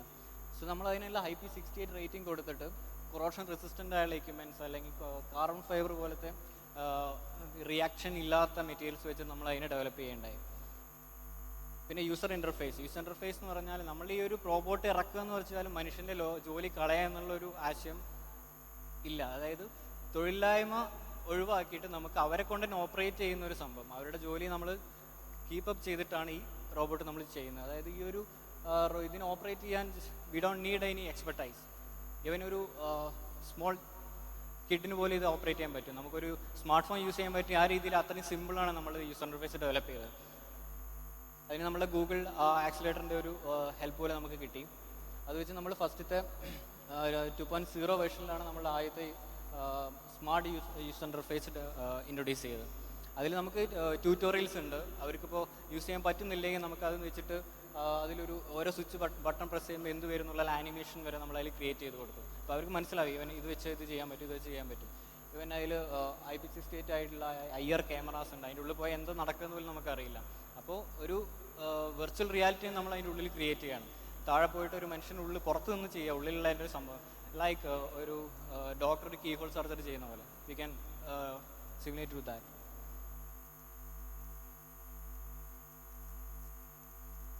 പിന്നെ പോയ്സണസ് ഗ്യാസ് സെൻസിങ്, അതിൻ്റെ ഉള്ളിൽ നമ്മൾ ആദ്യം ആളെ ഇറങ്ങുന്നതിൻ്റെ മുന്നേ ഇനീഷ്യലി അവർ ചെയ്യുക എങ്ങനെയാണ് ഓക്സിജൻ ഉണ്ടോ എന്ന് അറിയാൻ വേണ്ടിയിട്ട് ഒരു മെഴുകുതിരി അല്ലെങ്കിൽ ഒരു എന്തെങ്കിലും പേപ്പർ കത്തിച്ചിട്ട് താഴോട്ടിടും. എന്നിട്ടാണ് അവർ ഇറങ്ങുക ചെയ്യുക അതിൻ്റെ ഉള്ളിലോട്ട് ഓക്സിജൻ ഉണ്ടോ എന്ന് അറിഞ്ഞത്. അപ്പോൾ അതൊക്കെ അറിയാൻ വേണ്ടിയിട്ട് നമ്മൾ ആദ്യം ഒരു ഗ്യാസ് സെൻസർ സിസ്റ്റം നമ്മൾ റോബോട്ടിൽ അറ്റാച്ച് ചെയ്തു. അപ്പോൾ അത് വെച്ചിട്ട് നമുക്കൊരു എത്ര എമൗണ്ട്, അതായത് നമുക്ക് അതിൻ്റെ അടുത്തോട്ട് പോകാൻ പറ്റുമോ, എന്തൊക്കെ പോയ്സണസ് ഗ്യാസ് അവിടെ ഉണ്ട്, അതെല്ലാം ഡിറ്റക്ട് ചെയ്യുന്ന ഒരു സ്ക്രീനിൽ നമുക്ക് ഡിസ്പ്ലേ ചെയ്ത് കാണിക്കും. എന്നിട്ട് അലാറം അടുപ്പിച്ച് ഇത് ഓക്കെ ആണ് അല്ലെങ്കിൽ ആവറേജ് ആണ്, ഐ മീൻസ് ഇറ്റ്സ് ക്രിട്ടിക്കലാണ്, അങ്ങനെയുള്ള ഓരോ സിഗ്നൽസ് നമുക്ക് യൂസേഴ്സിന് കൊടുക്കാൻ പറ്റും.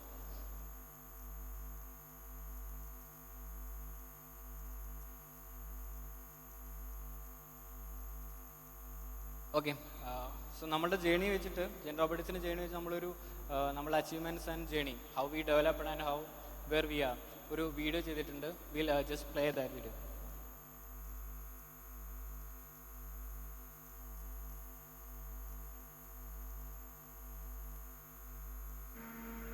മനുഷ്യോചിതമല്ലാത്ത ജീർണവും വൃത്തിഹീനവുമായ പരിതസ്ഥിതികളിൽ ജോലി ചെയ്യേണ്ടി വരിക എന്നത് അത് തന്നെ മനുഷ്യത്വരഹിതമായ കാര്യമാണ്. അതാണിവിടെ അവസാനിപ്പിക്കാൻ കഴിയുന്നത്.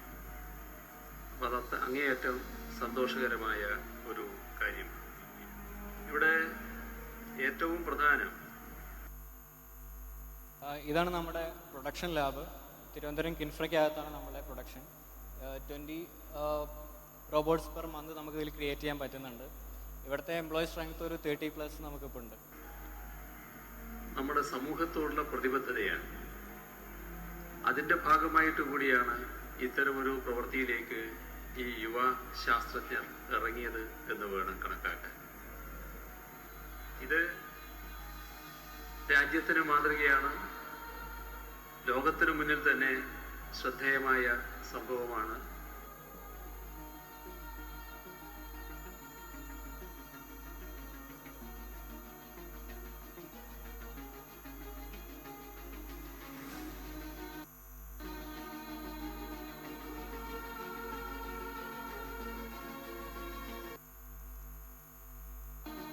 ആക്ച്വലി ഈ പേഴ്സൺ ഇതിലൊരു major റോളുണ്ട്.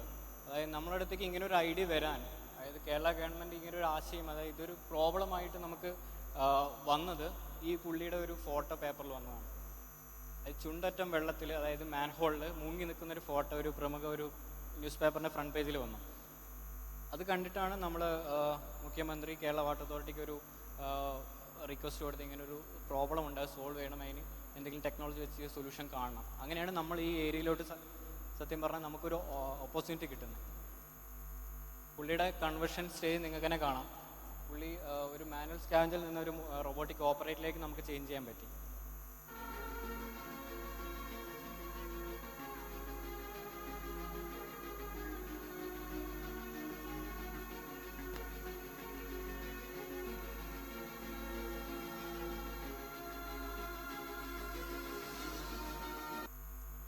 After launch in Kerala, we directly got kore orders. We have got orders from Kumbakonam and Tadipatri, Coimbatore.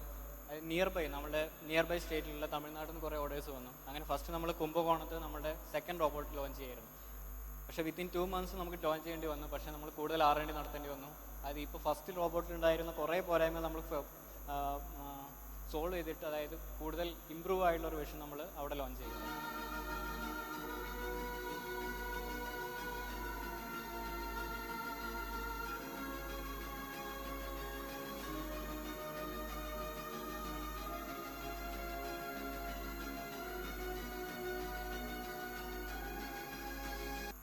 Continuously going to Andhra.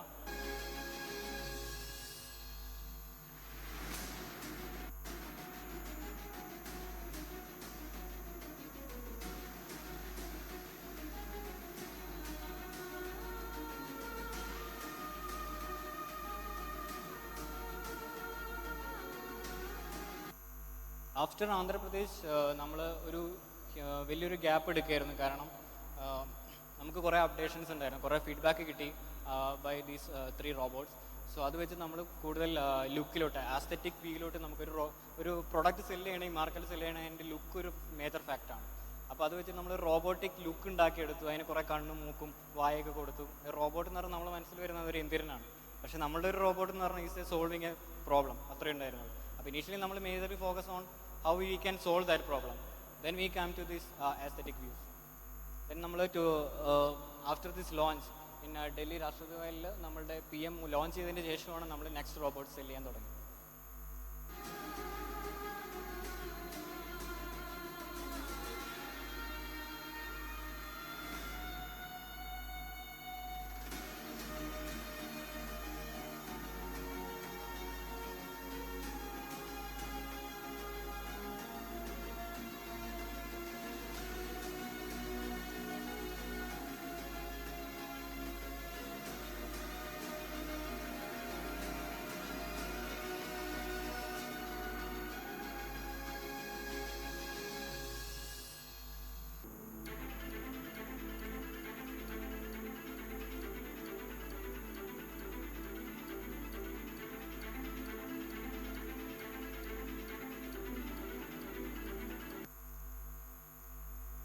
So after ഒരു 3 months കൂടെ കഴിഞ്ഞാൽ നമുക്ക് മുംബൈ റിഫൈനറി നമുക്കൊരു ഓർഡർ കിട്ടി.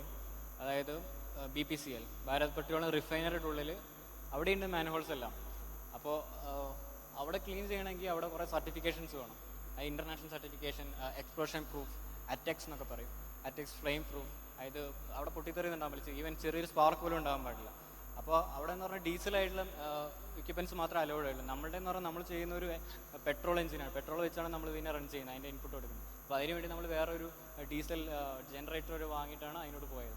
പിന്നെ കുറേ അറ്റെക് സർട്ടിഫിക്കറ്റ് ആയിട്ടുള്ള കുറേ ഇലക്ട്രോണിക് എക്യുപ്മെൻറ്റ്സ് നമ്മൾ ഇമ്പോർട്ട് ചെയ്തിട്ടൊക്കെയാണ് ആ ഒരു പ്രൊഡക്റ്റ് സെല് ചെയ്തത്.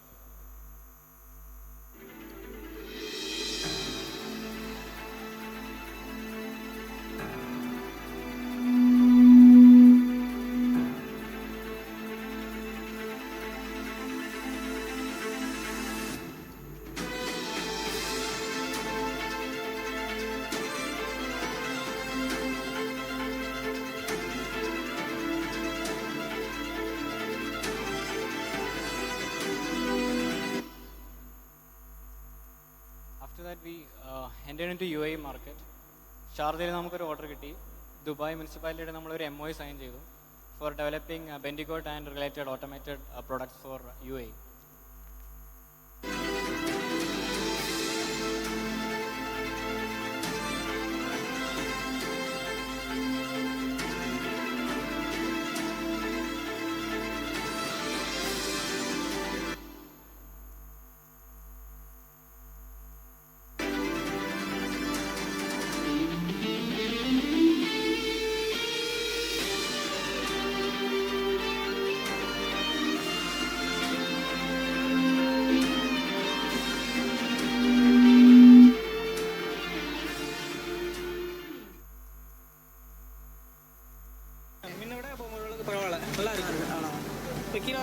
அவசியம் கிடையாது, நம்மளுக்கு ஈஸியாக இருக்குது.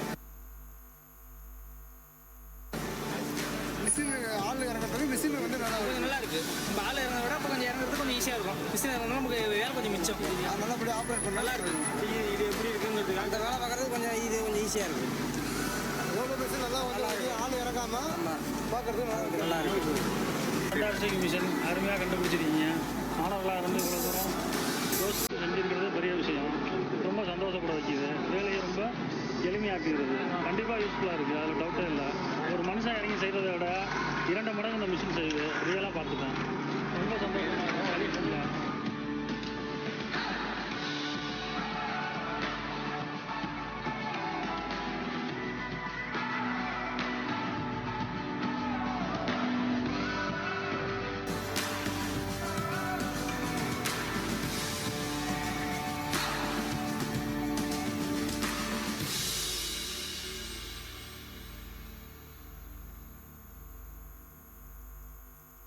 Thank you.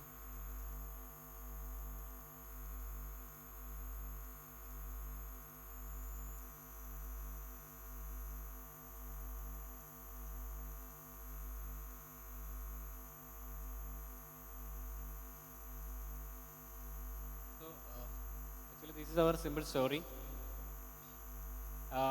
നമ്മളുടെ R&D ഇപ്പോഴും ചെയ്തുകൊണ്ടിരിക്കുകയാണ്, not in Bandicoot. Even related to all sanitation areas we are entering, even manhole monitoring system model, cleaning of entire gutter, everything, wherever the manual efforts are coming. So we got a team, good R&D team in here and in abroad also. So this is our simple message. So ഇതാണ് ഞാൻ പറഞ്ഞ മറ്റേ photo. Before he was here like entering in manholes and cleaning everything. So after getting this robot he don't have to enter any manholes. So this is the change we could made and this is our production lab, our customers. Actually സ്റ്റാർട്ടപ്സിന് ഞാൻ പറഞ്ഞ ഒരു സ്റ്റാർട്ടപ്പിന് വേറെ കുറേ benefits ഉണ്ട്. ഒരു സ്റ്റാർട്ടപ്പായിട്ട് നമ്മളൊരു product cell ചെയ്യുകയാണെങ്കിൽ നമുക്ക് കുറേ സപ്പോർട്ടായിട്ട് CSR ആക്ടിവിറ്റീസ് ഉണ്ട്. ഒരു ഇന്ത്യൻ ഓയിൽ, ഭാരത് പെട്രോളിയം, അങ്ങനെ വലിയ വലിയ പല നവരത്ന കമ്പനികൾസും MNCകൾക്ക് അവർക്ക് കുറേ CSR ഫണ്ട്സ് അലോക്കേറ്റഡ് ആണ്. അപ്പോൾ ഒരു മുനിസിപ്പാലിറ്റി അല്ലെങ്കിൽ ഒരു ക്ലയൻറ്റിന് നമുക്ക് നമ്മളെ പ്രൊഡക്റ്റ് പർച്ചേസ് ചെയ്യണമെങ്കിൽ they can approach through these CSR activities.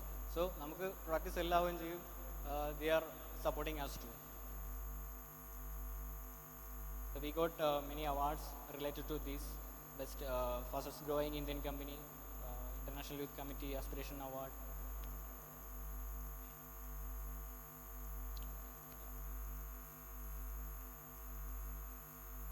So that's it. After BTech, നമുക്ക് എല്ലാവർക്കും ഉണ്ടാവും ഓരോ ആഗ്രഹങ്ങൾ. പക്ഷേ ഡോണ്ട് റെസിസ്റ്റ് യുവർ ലിമിറ്റ്സ്. നമ്മളൊരു കമ്പനിയിൽ ജോലി ചെയ്യുന്നത് മാത്രമല്ല, അതിൻ്റെ അപ്പുറം നമുക്കൊരു എൻ്റർപ്രണറായിട്ട് ലൈഫ് കരിയർ മുന്നോട്ട് പോകാനും നമുക്കൊരു ഓപ്ഷൻ ഉണ്ട്.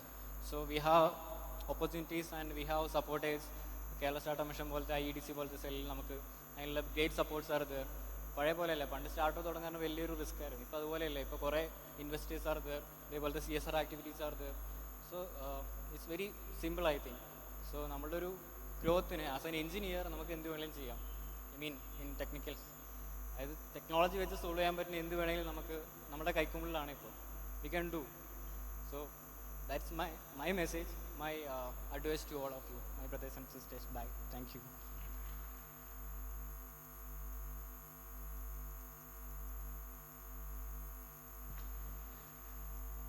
With this, we come to the end of the keynote sessions. Everyone, please kindly note, the valedictory ceremony will begin at 5 p.m. at this auditorium, and lunch will be served by 12:30 behind the auditorium next to the decennial block. All are requested to reach the counters with their food coupons.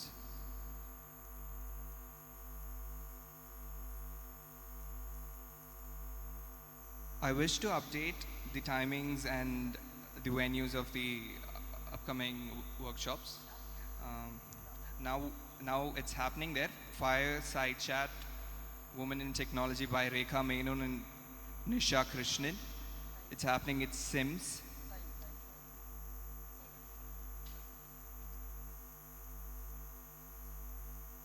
At 2:20, Location Intelligence, From Digital Maps to a Highly Connected Autonomous World by Girish Vengasheri. Happens at 2:20 at the Sims Auditorium. At the same venue at 2:45,